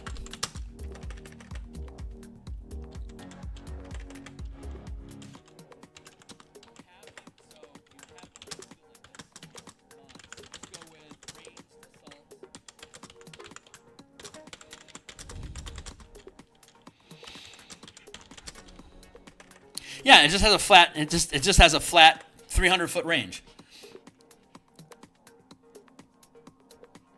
So we'll make one of your mods be ranged assault so that you can just spam ranged attacks with doing the pike damage basically infinitely. I think you've spent enough resources to be able to do that, and by syncing a mod into it, that helps lock in the excuse that you have this thing upscaled, you can do that. I'm happy with that if you are. Because I think the fantasy, rule of cool here with some mechanics that back it up. I think that's going to jive. You have 3 mods, so we've used one of your 3 wishes. And you can always swap these out if you want to as you go along. But we're going to use that. We already have the spell amplifier for free. Let's see if there's any other goodies that are laying around. Oh, you got the integrated tools so that you can use any kind of tools that you're proficient with. As an artificer, you can just create tools. So you can now make them integrated tools.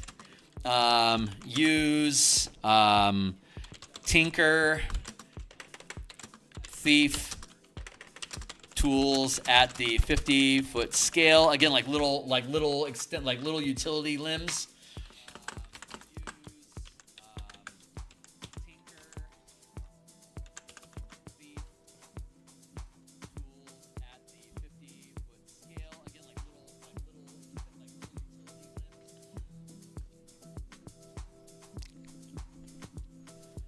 Like that. Something like that. These little pair of little robotic arms that can come out and manipulate stuff. How about that? I think that jives. And we'll make a better mech for you along the way. But that's roughly the fantasy that we have for it for now, and we can chunk that out. So we have integrated tools.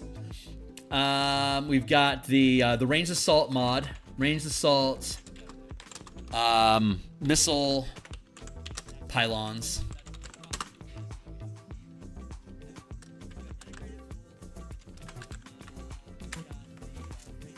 Integrated tools, and we've got one more.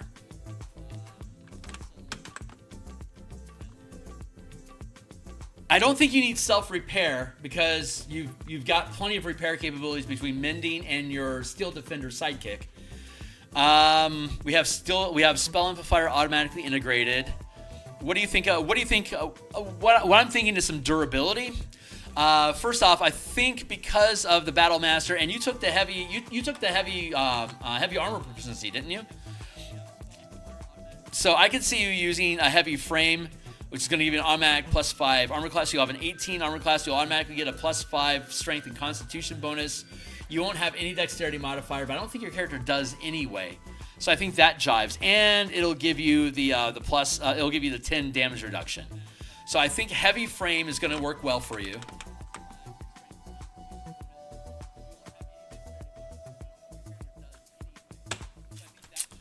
Let's go with heavy construction, metal, heavy materials. Sorry.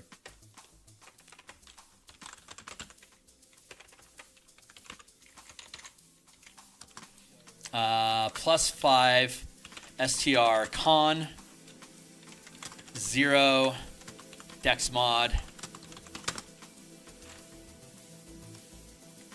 Let's drop this down.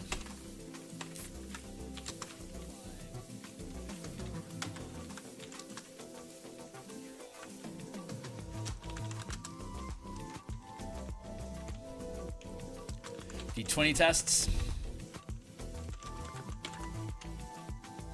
D20 tests. 10 DR.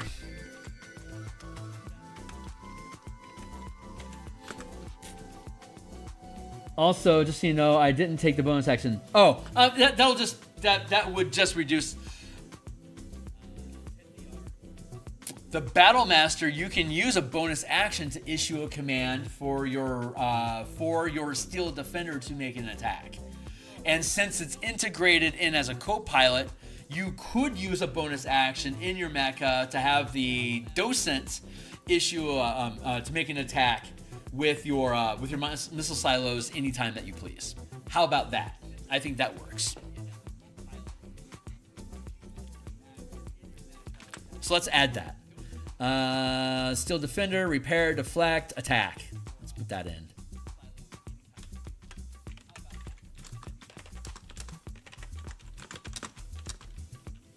You can use your bonus action to issue a command for your docent co-pilot to make an attack. To make a mecha attack. Mecha weapon attack. How about that? Yeah, that sounds good. That again, now this is really making the Steel Defender at this point, other than just roaming around independently, is essentially doing everything that your character would normally be able to do, integrated in with your character in the mecha. I am very happy with that. So I'm glad that you are too. I think this is jiving. This is really sloppy, but we'll get it. We'll make it look good. We'll make it look good. So we have ranged assault, we have integrated tools, and now we have our 10 damage reduction, our heavy materials for the strength mod, no dex mod. What do you think sounds better? Would you rather have? You have 40 hit points. They all have 40 hit points. Would you rather have heavy armor plating to increase your armor class to 20 and increase your DR to your damage reduction to 15 points? Or would you rather have thick build so that you have 40 hit points and you have 80 hit points instead of 40? Which one do you like better?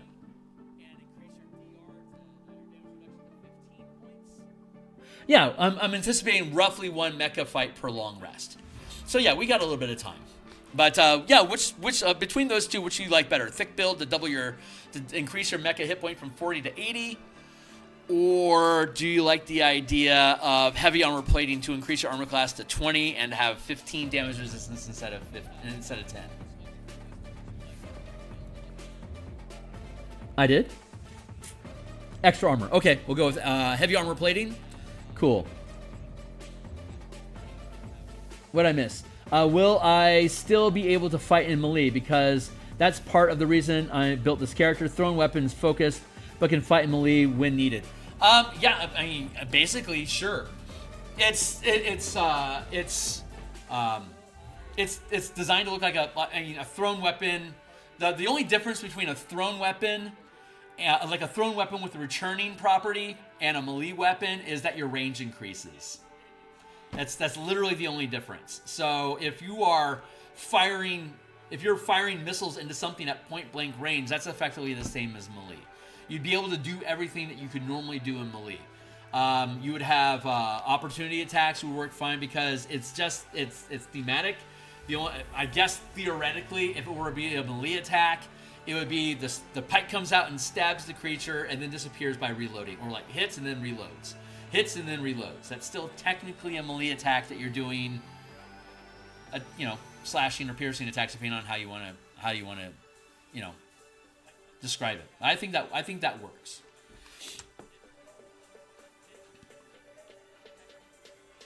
That's the answer that you were looking for, right? That's the question. Hopefully that jives, and then we'll give you heavy armor plating. Very good.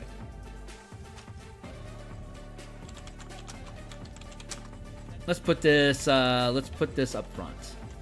This way, if you decide, because you can swap out ranged assault off of your character build anytime during a long rest. You can swap one of your powers, and if you wanted to get rid of the ranged assault power from your 5-foot character, if we got rid of that, that would disable it off of your mecha because you wouldn't be able to amplify that ability. So by making it an integrated modifier, ranged assault will always be on that mecha, even if your character decides to drop it. So I think that's fair. And then we'll go with heavy armor plating.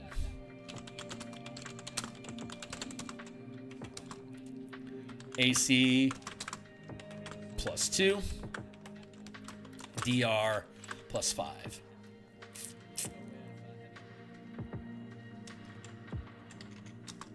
DR 15.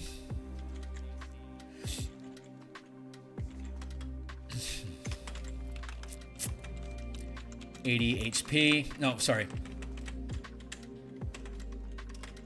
Yeah, they all have 40 HP. There we go. Okay, that's your mecha. RP question. Because of docent, DOCENT, will my still defender be conscious? I think that still defender can, by default, communicate with the artificer. So yeah, you can give a personality to it. You can have RP control over it. So when you're while you're piloting mecha, you're free to respond as your artificer or as the docent, whichever one you please. And as a pseudo DM NPC, I can use it to provide insights and information because it uses your proficiency bonuses when it's doing checks. So it's effectively making checks through you or as you.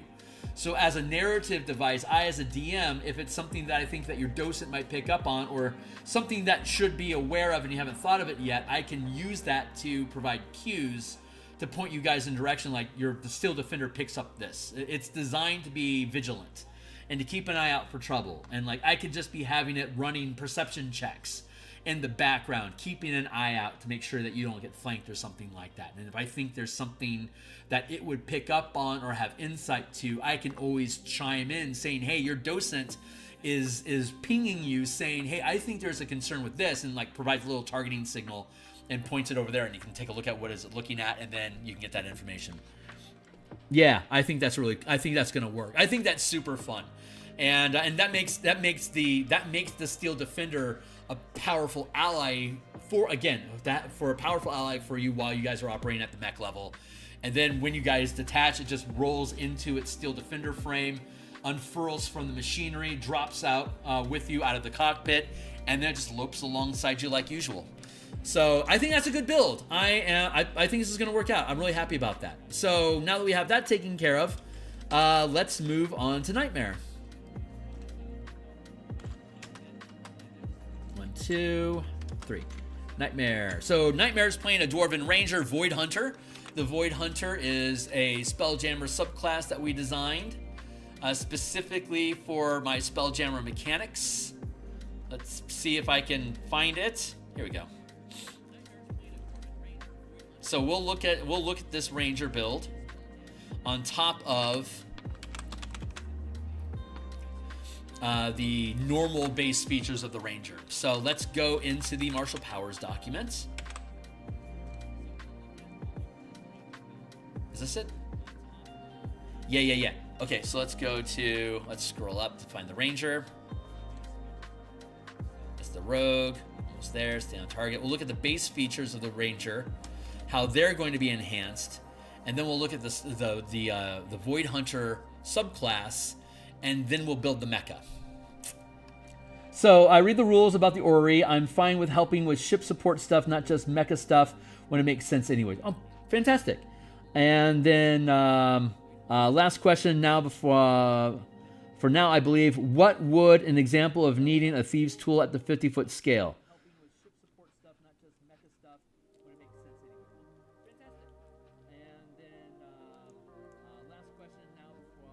Okay, so what would be the use of that?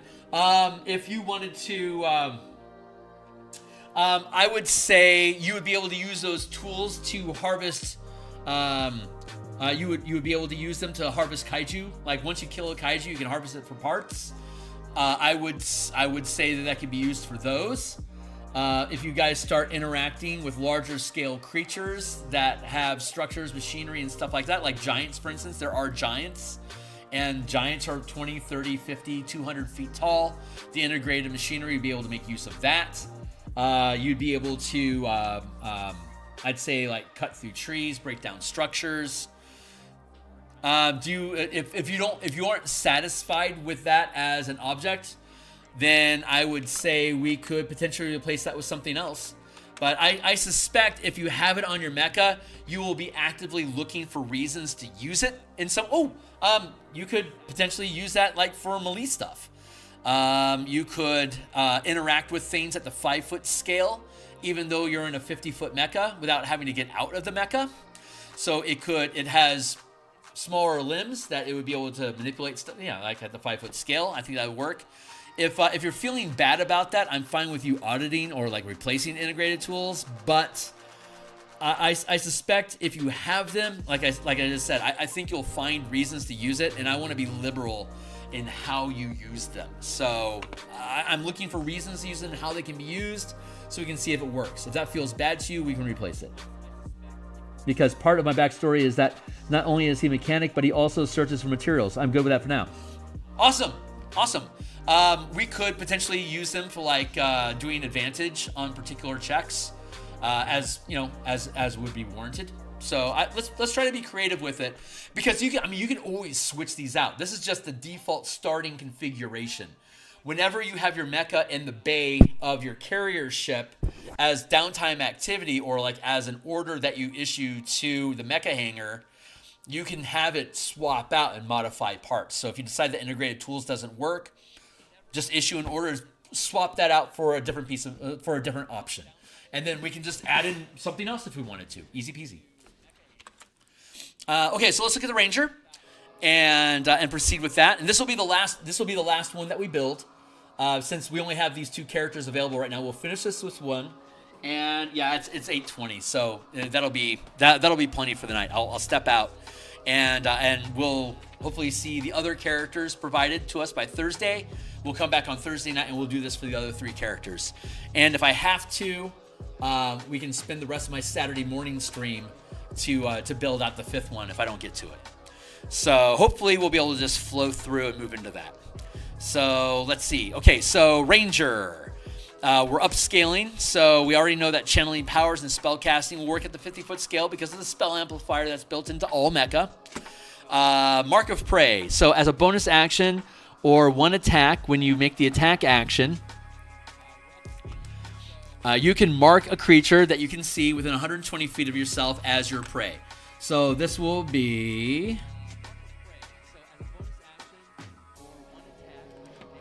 class mech features.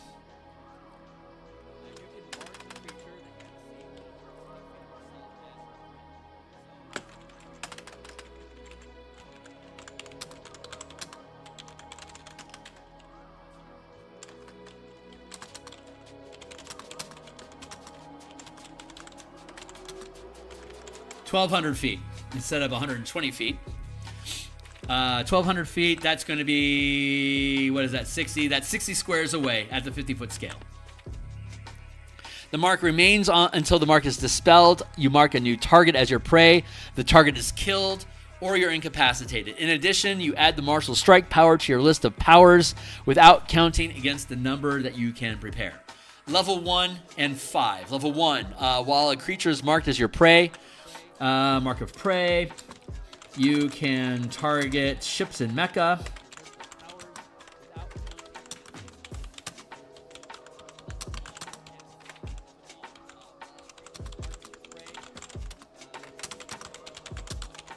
In addition to normal creatures, maybe that's redundant, but I'm going to mention it anyway. And when you hit your prey with a weapon attack, you gain 1 point of temporary mana to expend as a strike power, unless the attack is from a weapon mastery such as Nick or Cleave. So you deal extra damage to your prey through your mech. I know an extra D6 at this level isn't a lot, but if we amplify bonus damage. Like we amplify the base weapon, like the base weapon damage, we're amplifying like by 3. So it's like 3 times the normal damage that deals, 3 times your normal weapon bonus. But if I also amplified the damage dealt by spells, like a banishing strike would deal an extra 15d10 damage when you finally get access to it as a paladin. That's too much. So we're doing a little extra damage, but normally it's the kicker effects from the powers that really make a difference. So at the amplified scale, it's more about the utility of what the strike powers can do, more so than what the damage can do. Hopefully that makes sense. But after doing some playtesting back when we were first building Spelljammer Combat Exploration, amplifying damage at larger scales was just crazy broken. Amplifying the bonuses to damage and weapon damage as it is already a lot. This will heavily de-emphasize the damage that casters can do. Like a fireball that does 8d6 damage in a 20-foot radius doesn't mean a lot if you're lobbing it at a hammerhead ship that's 250 feet long and has 500 hit points. Your average 24 damage is not gonna do a lot. And if it has heavy material, it's going to soak most of that as damage resistance. So like spell damage in this system is heavily de-emphasized. Weapon damage is the real focus on dealing damage. Spells, powers, effects, it's the utility of what they do to the targets that has the real value. It's like the masteries that you automatically get with weapons, amplifying to the 50-foot scale. That is useful. So like dealing a little bit of extra damage, but just using the push mastery, great. Aziom strike, like to prevent them from turning invisible. That's super useful. If you hit a mecha, or like say like you hit a kaiju face spider that could phase out. If you hit it with Aziom strike, you'd still be able to see it, even if it's fading out. So it doesn't do a lot of extra damage at this scale, but it is going to have the kicker effect that's going to modify it, and that will make a difference. Yes, God, yeah, Vex is fucking fantastic. Topple. If it's a ship, if you topple something, it scuttles the ship. So like topple doesn't like knock a ship. Well, with Mecha that have legs and they're walking around, they can get knocked prone. But like a fighter craft or a vessel, it can't get knocked prone. But what can happen is it can get scuttled. So when you hit it, when you hit a ship and you like quote unquote topple it, you're basically knocking its point of gravity offline. So everybody on board the ship takes falling damage unless they use a reaction to brace for impact. So you could hit somebody, like if I took my hammerhead ship and rammed it into the side of your squid ship or your scorpion ship or whatever, I could completely knock it off its axis and cause everybody on board to take falling damage aboard the ship, and even potentially knock the pilot out of their ship, out of their helm, and disable them until they're able to claw back into their helm and use their action economy to take control of the ship again. So like topple actually has pretty good use in this system. Push obviously can shove things around, which will trigger opportunity attacks and potentially push somebody into somebody else's area. That could then also use reactions to wail on them as well. A lot of utility there. Absolutely. So Mark of Prey is working as intended. Your weapon attacks score a critical hit against your prey. Roll a 19. Obviously, the critical hits work. You can deal extra damage. Mecha weapon attacks deal crit on rolls of 19 and 20. Second level, we have dual prowess. Fighting style. It's a unique ranger fighting style for really getting into two-weapon fighting. So let's see how that plays. This is going to be a very different mecha from Forge's Artificer. So let's look at, Depth Explorer. You gain the following benefits. Choose one of your skill proficiencies with which you lack expertise. You gain expertise in that skill. Let's go with Depth Explorer. Oops.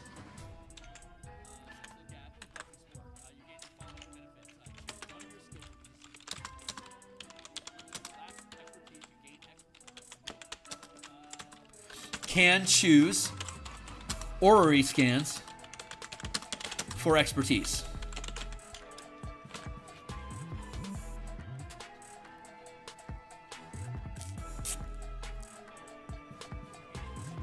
And two languages of your choice. Hold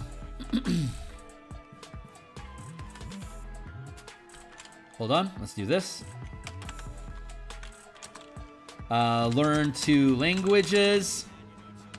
Recommend Zicklite, which is Morse code, so you can understand bleeps and blips in the background. Like if somebody's saying out a general frequency and you're overseeing your orrery scanner and you're doing sweeps, you'll automatically pick up on that signal coming through and you'll know what it says. Coincidentally, Thrycreen speak Zicklite. It is the clicks and the burrs and the vers that they use in their speech. They naturally speak Zicklite. That's actually canon from 2nd edition, which I think is super fucking cool. Recommend Zicklite and Fiendish, because the default language for Kyber is Fiendish. So that would be a good language for you to pick up. If you haven't already learned it, I recommend it. Tex, what's up? Current expertise is nature. Okay. So I'll be able to help with the exploit. Oh, very cool. I'm cool with that. And yeah, Zicklite would be a language. Yep.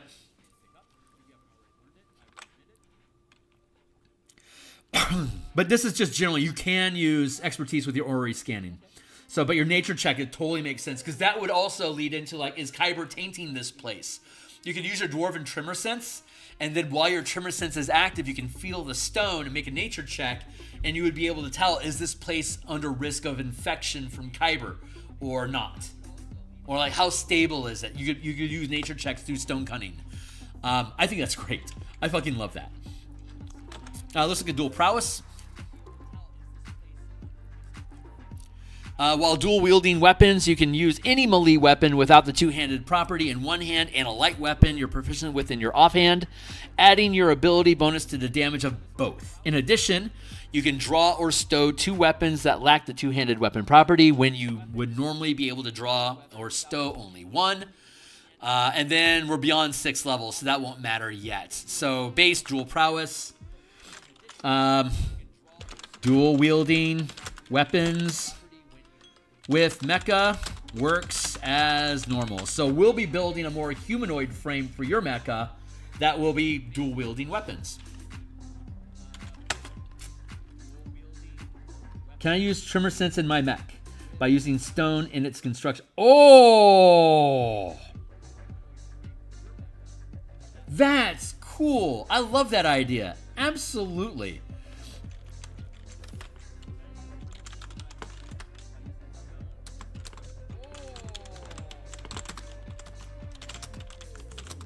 With heavy material, can use stone cunning to Tremor Sense.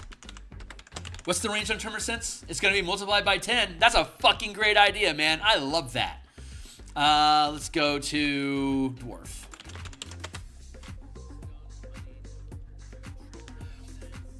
And you're using heavy material on your. Oh my god, that really worked out. Holy crap. Yeah, that's a natural. Thank you.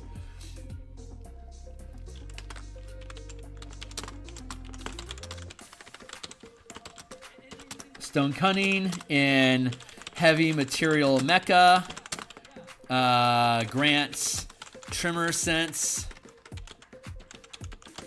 I love this. God, I fucking love this. It's so fun. What am I looking for? Dwarf.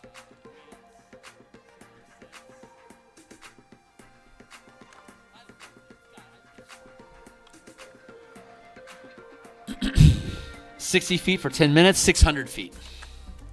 In the mecha, 600 feet.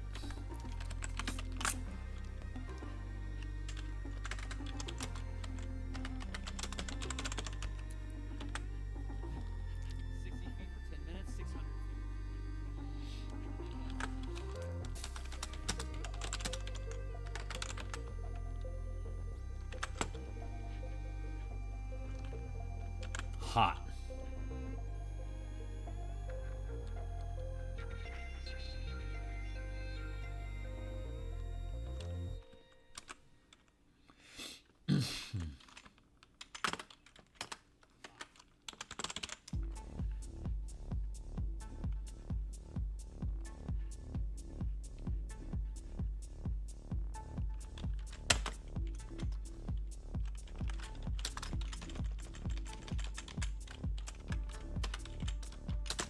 Do it like this.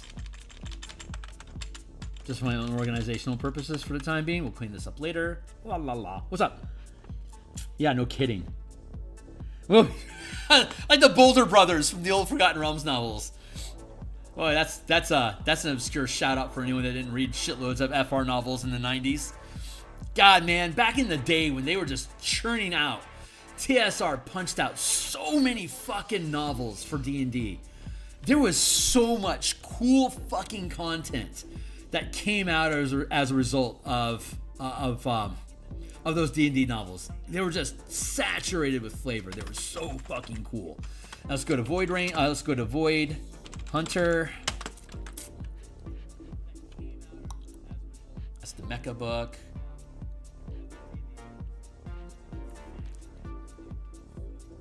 There we go. Void Hunter. Mending, get the Mending spell. Expeditious Retreat gives you extra squares of movement for your ship. Air Bubble affects your character. You could amplify Air Bubble to provide fresh air for your mecha as a whole in the 50-foot scale. Enhance ability does affect mecha, and you automatically amplify it for free. Mending does healing. Let's go with...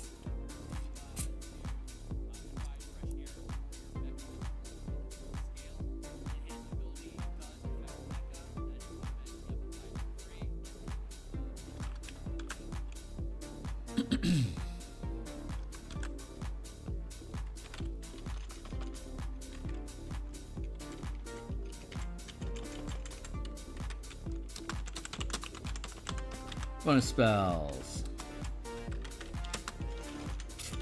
And what else you got? Expeditious Retreat. Expeditious. Increases. What does it do? Doubles? Does it double mecha speed? Hold on.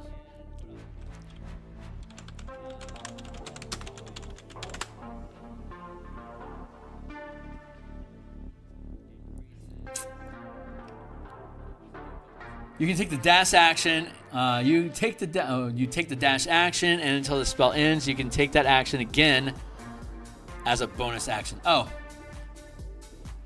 You take the dash action. and until the spell ends, it's a bonus action to cast. Bonus. Okay. Expeditious Retreat equals Mecha can dash as bonus action. Can I already do that with a mecha? Something tells me I can. Let's go find out. Let's go to our table content, and then go to ship rolls, and look at the pilot. No, bonus action can be used to attack, defend, disengage, ram, and scuttle, but not dash. So this will add dash to your bonus actions if you decide to cast it. Expeditious Retreat, Mecha can dash as bonus action. What else we got? What else you got? What you got?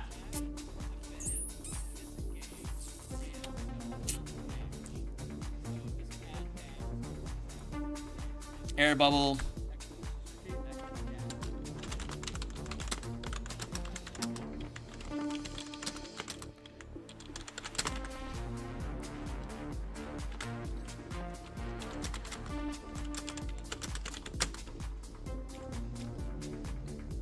So if you have air bubble going, as long as you blow that spell slot, you can always keep a bubble of fresh air around your ship. That is persistent.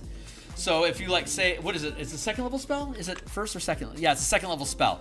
So if you spend 2 mana and then you just burn that mana and just leave it tapped indefinitely, if you never recover that mana, that air bubble will remain fresh air until it's dispelled or otherwise disrupted. So super easy, barely an inconvenience. And what's our third? Enhance ability. Can give advantage to pilot checks.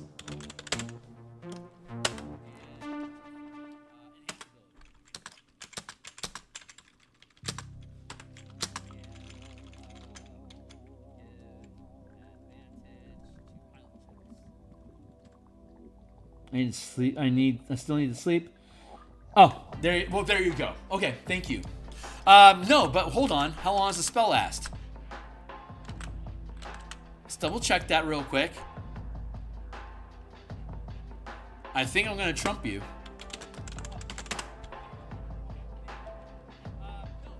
How long does it last? It's 24 hours. That is a burn for days duration. The last 24 hours, when the spell would expire at the end of the 24 hours, instead of casting it again, you just leave the 2 points of mana spent. Instead of recovering them, you just leave it spent and it stays active. So you could permanently reduce yourself by 2 mana to leave air bubble around your mecha indefinitely. Hang back. Up to you, but you can do that.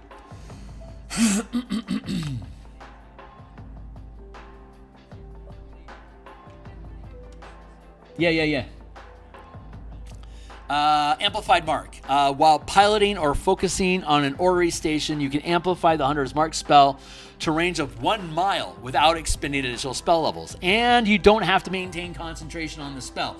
You do have to remain focused on an orrery, but as long as you are in the same space or adjacent to it and an orrery is installed, we missed that.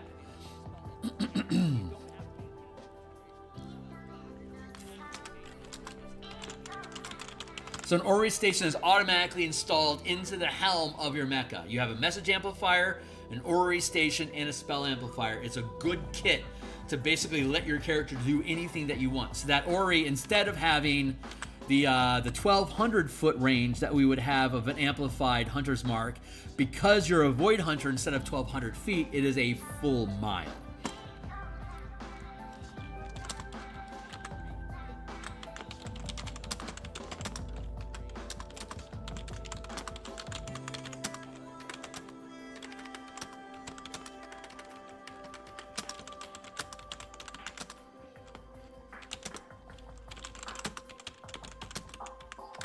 There you go. It counts as a type of concentration. It's like you can concentrate on a spell while you're also focusing on an orrery. You can have concentration on as many spell amplifiers. A helm, eldritch cannon, and orrery station are currently the 3 spell amplifiers that exist in the game. You can have all 3 of those as long as you're occupying space or adjacent to them, and you spend a bonus action or a magic action to focus on them. You maintain focus on them or maintain concentration on them until it's disrupted, or you walk away from them, or you fall asleep. But you can also maintain a spell at the same time. So using the color mana mechanics that we have, 5th level, you can maintain up to 2 levels worth of concentration and focus on as many spell amplifiers that you are within reach of. But they all work off of the same concentration. So the base is going to be 10 as though it were a cantrip. It's a base DC of 10, but like if you take 40 points of damage, focus is now a constitution check of 20. And the Warcaster feat absolutely affects this. So if you didn't take Warcaster, it's something for you guys to consider taking. Unfortunately, or maybe savvily, Warcaster is not one of the feats that you can prepare as a martial power character, because martial powers is not spellcasting. But if you did take Warcasting, it would absolutely apply to maintaining focus. You can lose focus anytime you take damage, just like you could with concentration. And that's the only feature we get, because you're a ranger and only 5th level. Hey, so I could take the help action and the magic action, focus on an orrery, to help my allies navigate terrain to a foe. Yes, you can help allies with their intelligence. Yes, absolutely, you could. 100%. Mm-hmm. You get it. So that's all the stats. And now let's go to the mecha and mods. So we pick up mecha. And it sounds like you want to go with heavy material too, because you want the stone cunning. So we'll go with heavy materials for your mecha. I just think heavy material is the best in general, just because it adds more damage reduction. It's kind of like a no-brainer. But everyone's different. And then mods times 3. Oh yeah, we'll do damage and shit like that.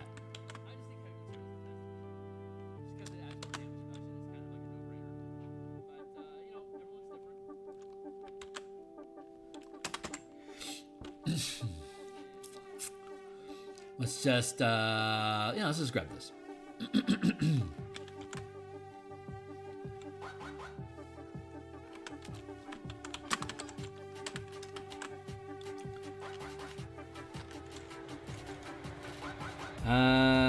We'll go,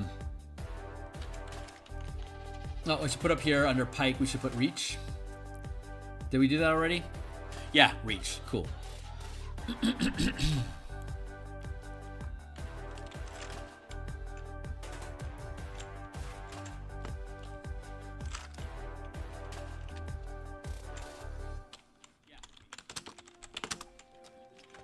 There. Reach 100 feet. That's important for opportunity attacks. So I now better understand what your question was, Forge. You're right. As a melee weapon, yes, you can use this with reach. You can do opportunity attacks. And you're using scimitars, yes?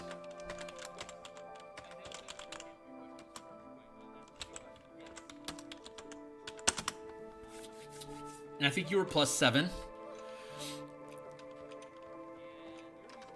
And +4, I think it's going to be +12. What does the scimitar do? Is it D8 and it's a light weapon?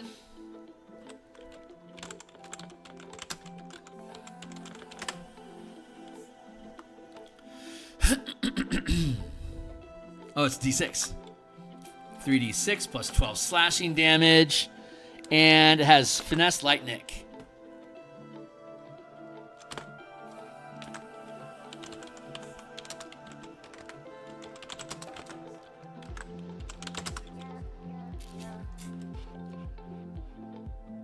Ah, right on. Okay.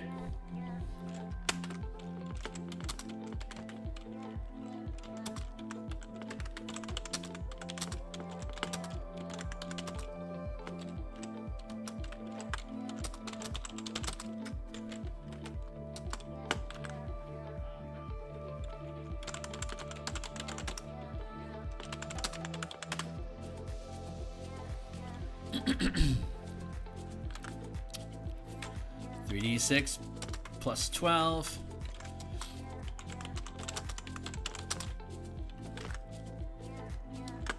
Light. Throne. Oh, Vex. Very nice.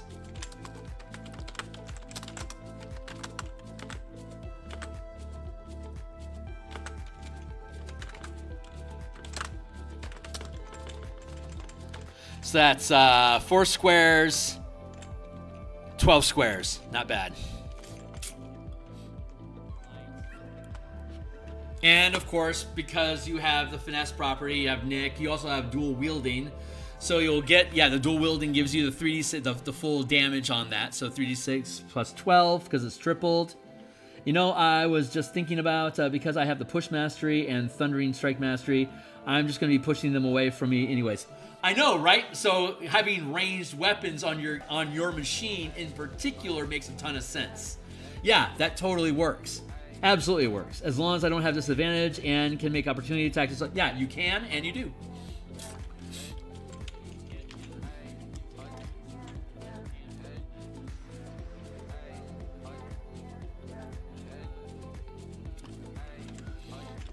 And okay, so let's look at mods. Let's see, what do we want to do?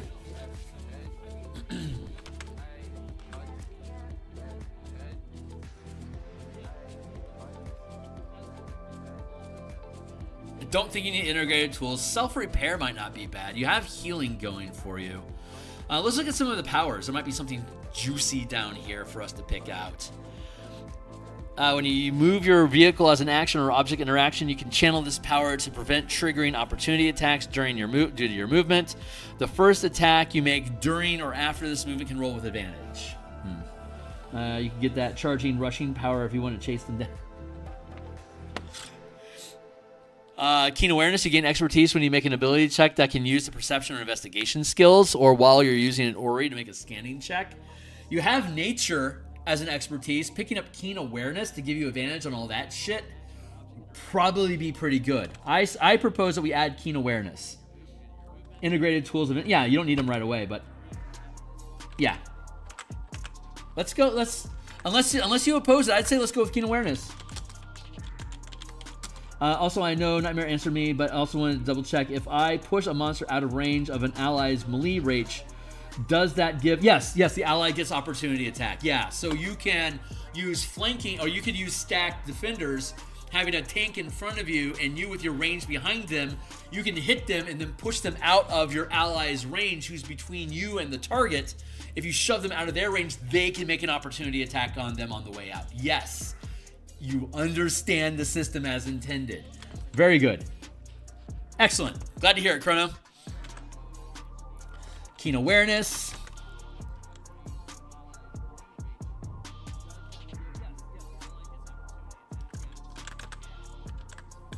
I think we should start changing the names of these things. How about to advanced sensors? How about sensor array? Start giving it techie names.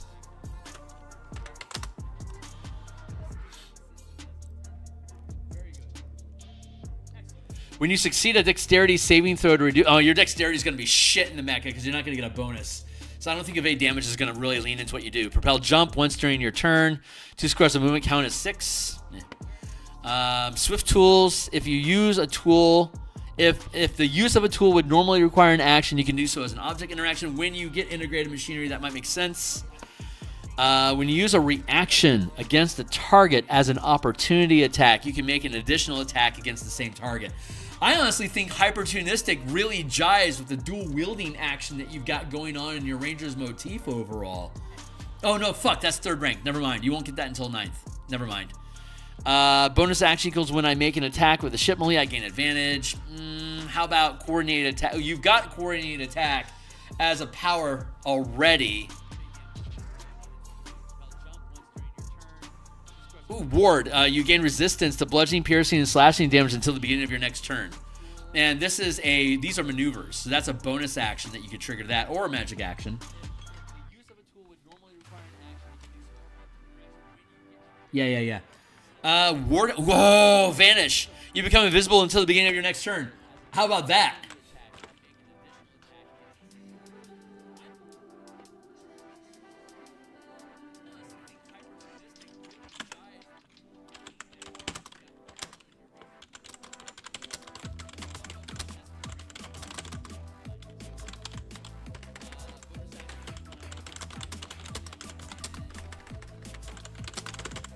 If you don't like that, we don't have to do that. I'm also thinking you might want something to beef up and tankify your mecha.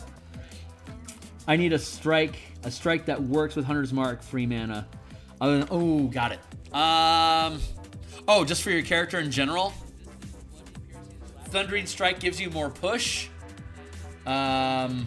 Tripping Strike knocks people down. Those are always standouts to me.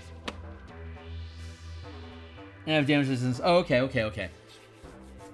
So you don't need the tankiness. So you can just lean into X. What about let's go down to strikes. Crippling Strike. When you hit a target with your attack as a bonus action, you cripple the target's movement. The target must use the dash action to move before the beginning of your next turn. Otherwise, its speed is 0. How about that?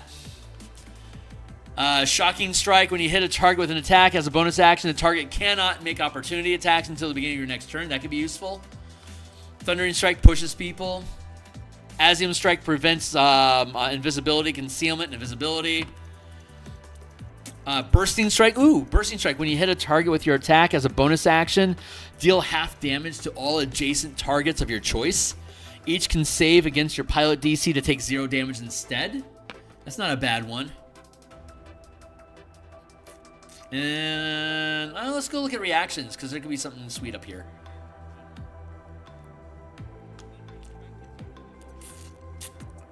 Controlled Crash probably won't come up very often.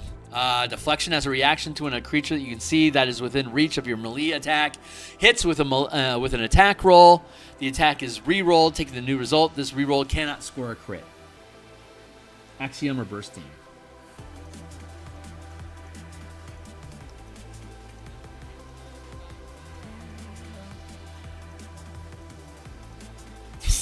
I don't know, man. Which one do you want?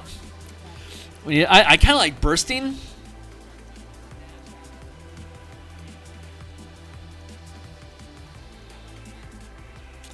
Oh, God, yeah, that could be really good. Especially if you're like dealing with mobs that you have multiple creatures that are occupying a 50-foot square. You could burst strike them and just basically do AoE to them. That's not bad. Asium Strike would be helpful because the concealment gets taken away, negating the benefits of illusion, invisibility, or concealment. And attacks against the target are an advantage until the beginning of your next turn. Again, all attacks. I'd say Asium Strike. That's a really you lean into as a player. I know you lean into the martial support commander role. I think Asium's probably gonna be best. I think Asium Strike honestly is a good win there. I'm gonna pencil that in, and you again. Every long rest, you can swap this stuff out, or you can swap it multiple times if you issue orders to your mecha bay. Is there a mecha weapon with cleave mastery? All weapons have cleave mastery. If you take that proficiency as a pilot, or you take that mastery as a pilot, all mecha weapons are just normal weapons, bigger size. It's like your hand axe. A mecha hand axe has Vex. The mecha pike has push. A mecha crossbow would have push. A mecha two-handed sword has graze. And any mastery that you prepare as a character automatically applies to weapons that you use in your mecha as well. So, yes.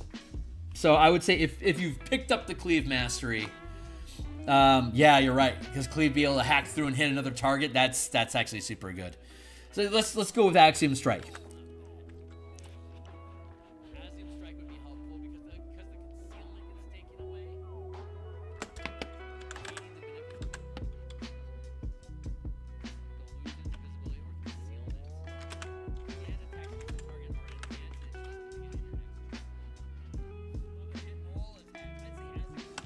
There. Okay. That's your mecha, my man.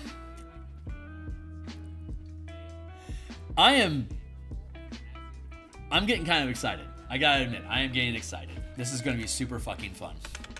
I'm starting to, I've still got the rest of the week, but I am piecing, just from what I've seen from you guys talking about so far, I'm piecing together what I think how we're going to be spending our first session. So I don't think we're going to have any problem filling in 3.5 hours of activities and having fun. And depending on whatever happens this weekend, we'll obviously, because adventuring will end up spilling out to what we do for the rest of the long rest. For the Bastion turn over the course of the 4 episodes. I'm pretty excited. Okay, I'll figure out a better format for this for you guys. And I question the design of medium plating compared to heavy plating. Your AC is capped lower than heavy, and your DR is lower. But you get dex bonus and it doesn't have as much strength. Oh, you're right. Yeah, it doesn't have as much strength. It's not as good. And dexterity alone.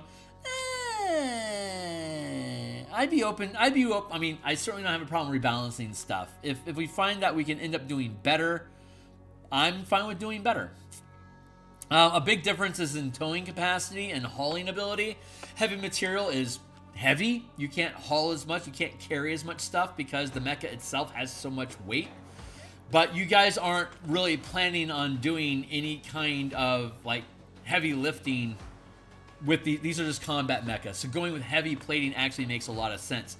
Like the cargo ships, like the Hammerhead ship and the Squid ship, which are the biggest ships, which are like merchant ships, they can carry and tow the largest amount of material, which makes sense for a less combat-oriented merchant ship. It has a heavier capacity.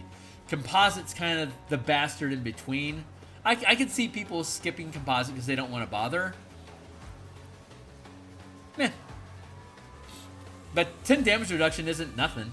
So, and it has decent, it's like the middle. It has good carrying capacity. It doesn't have as good defenses, but has good carrying capacity. I hear what you're saying about not being as good overall in his armor class.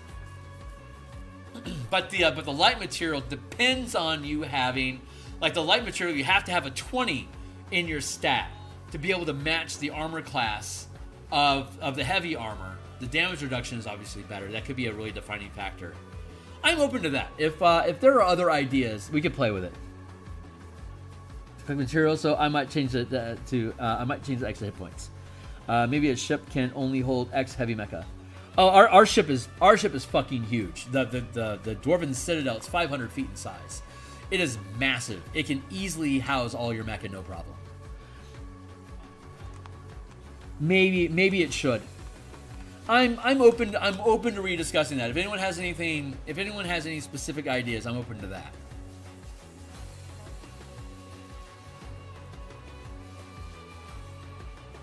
I'm gonna let it rest for now. All right. All right, we're gonna go ahead and call that a stop. I'll figure out a better format for this stuff. Build like character sheets for your mecha.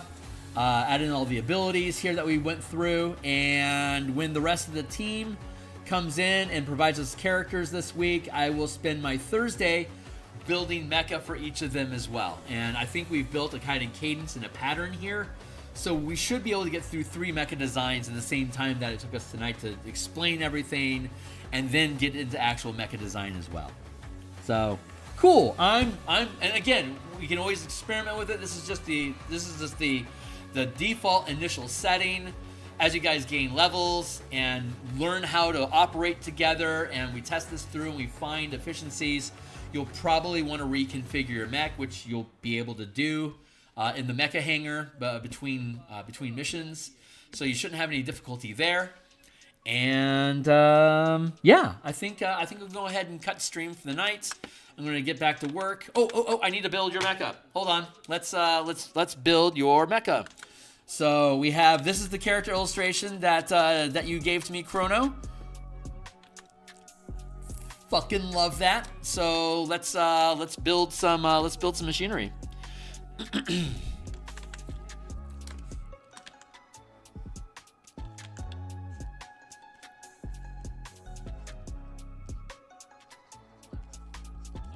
This is Forge's Battlesmith.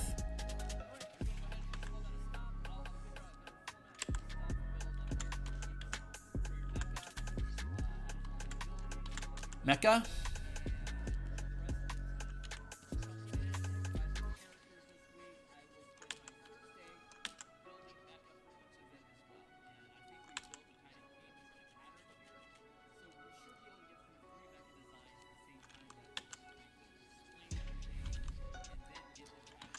Again, trying to make this fit in the 20-foot scale as appropriate. Free transform. Let's reduce its size a little bit so it fits proper. I'll build better illustrations for these guys. This is just our first blush. I'm gonna let these things like kind of sink in my brain a little bit, and I'll make like actual cool mecha out of them. Right now we're just looking at initial. So we'll go with Nightmare, Void Hunter,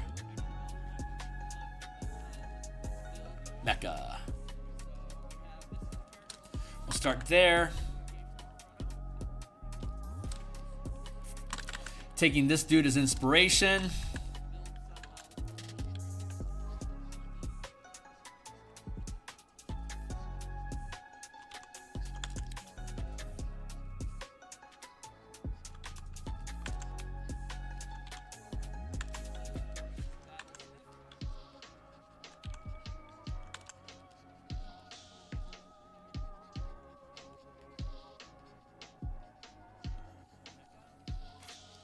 Build our frame like this. It's just a loose sketch for now.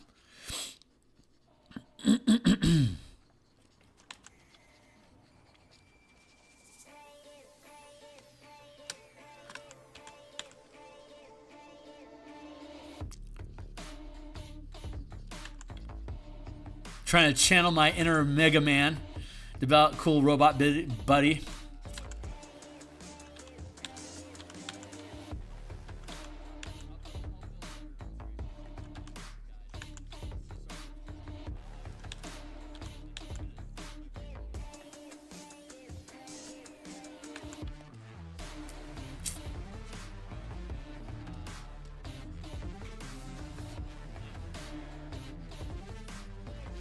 Here and what's up? I don't suppose you're seeing Mecha from like the kind of like chibi, kind of more like this, right?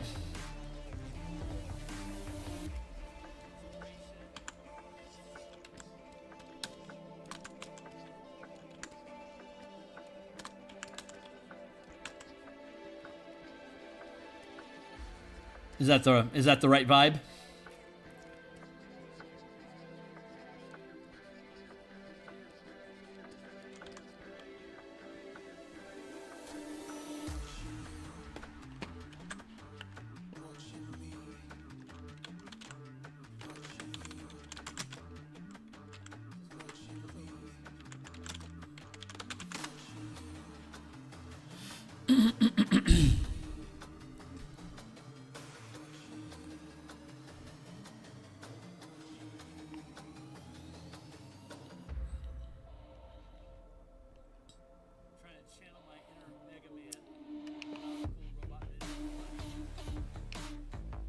Hold on.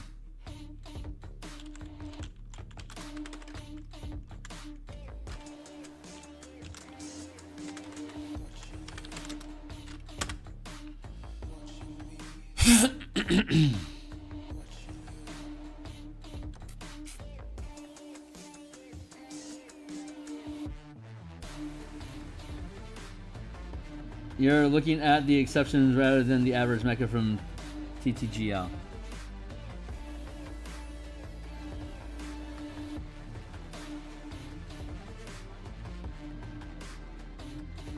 Maybe something more like this.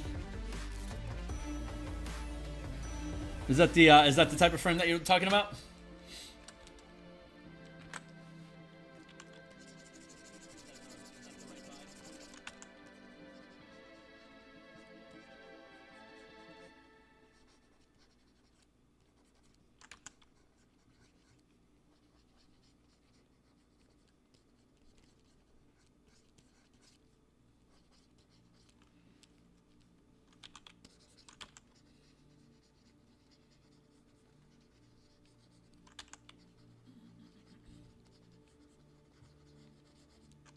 Flavor is free, my friends.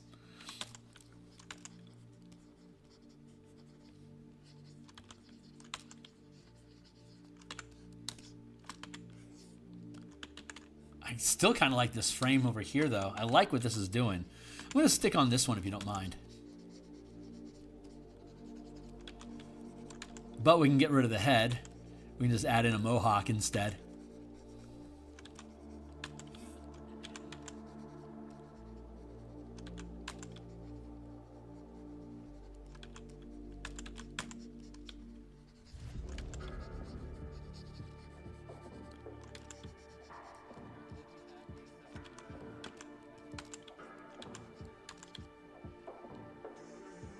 Cool. Nice and barrel. Work out the hands here. Here's what I'm thinking. Here's what I'm thinking for the weapons. Got the scimitar.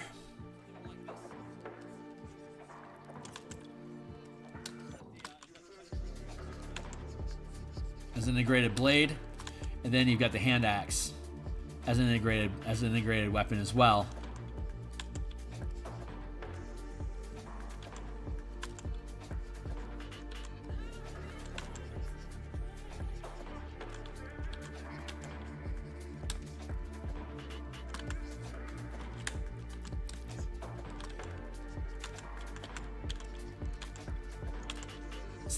Let's thicken them up a little bit more.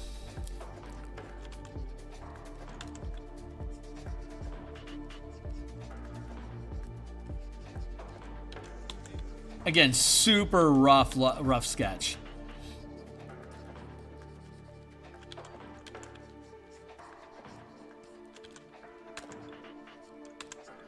I'll put little salvos on the side here for the legs.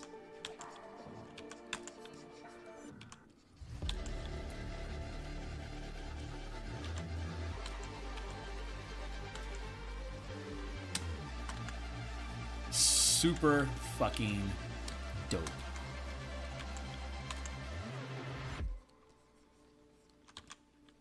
How about that?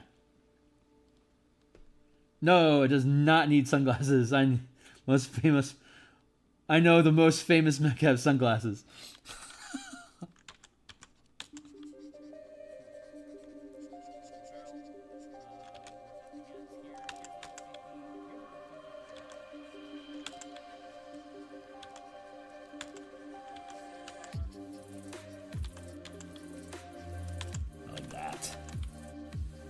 That out like that.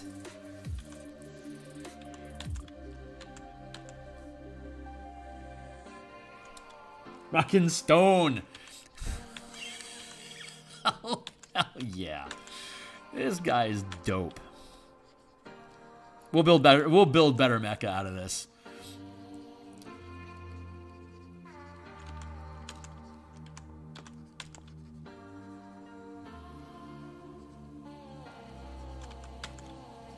There we go. Now he's starting to look kind of dope.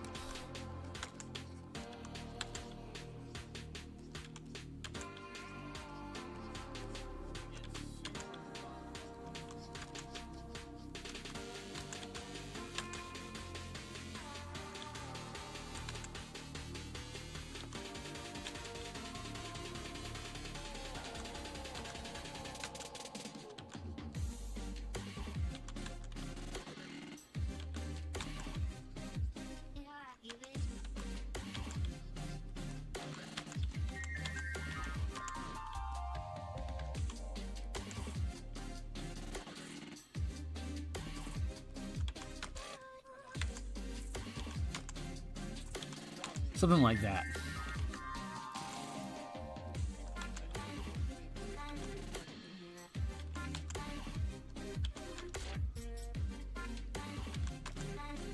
Holy shit, this is fun.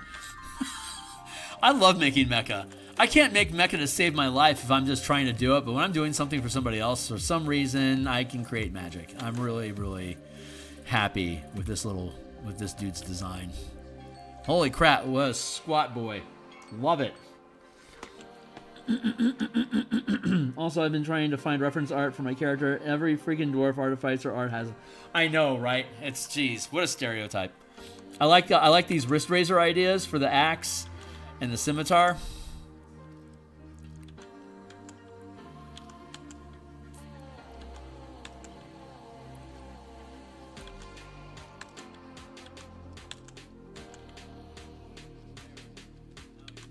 There we go.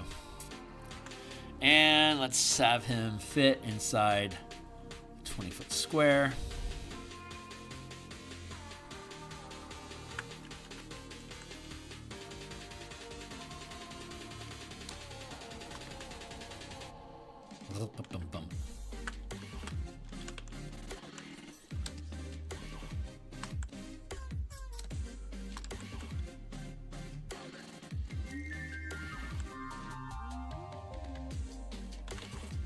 It's a start.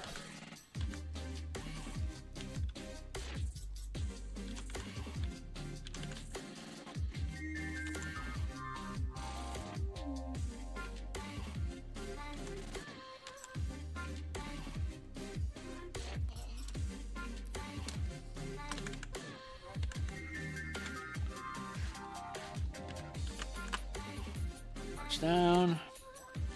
March down.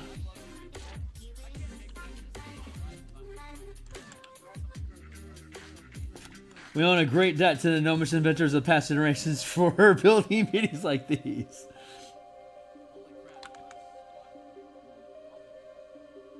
All right, man. Fucking dope little fuckers. I am very much looking forward to this.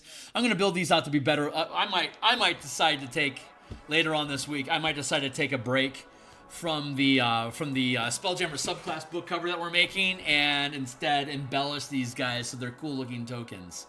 I'm feeling compelled to do that, so maybe we'll do that tomorrow. But I would have settled for a spear. No luck. Meh. All right.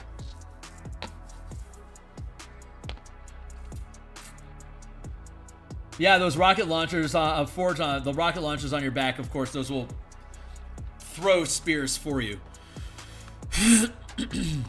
And because you have infinite ammo with them, we can do that. Like, if you want to use Nightmare or Chrono, if you want to use your hand axe as a throwing weapon, you're going to have to carry an inventory of axes with you.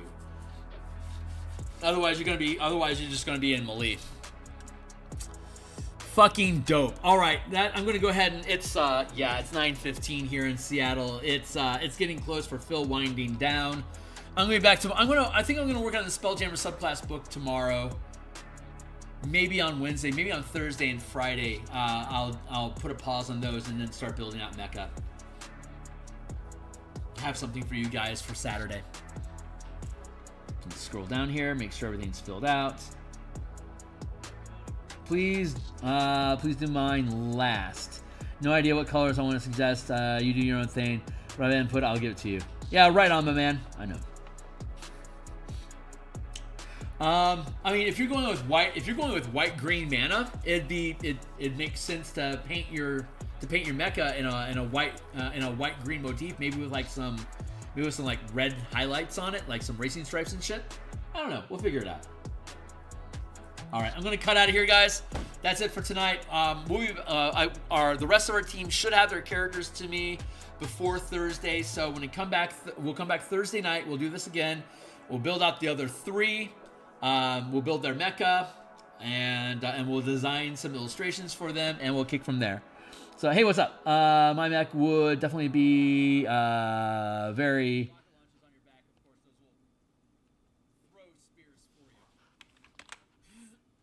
Like paint steel color with yellow, black cautions. That's awesome. I'm trying for red, green, but I don't want a Christmas mecha. Fair enough. I like that. All right, guys, I'm going to cut out of here. I'll be back tomorrow morning to do some more artwork. And, Iron Warriors 40K. Got it. Right on. Yeah, guys, see you on the other side. I'll be back tomorrow morning. Cheeky all in. Laters.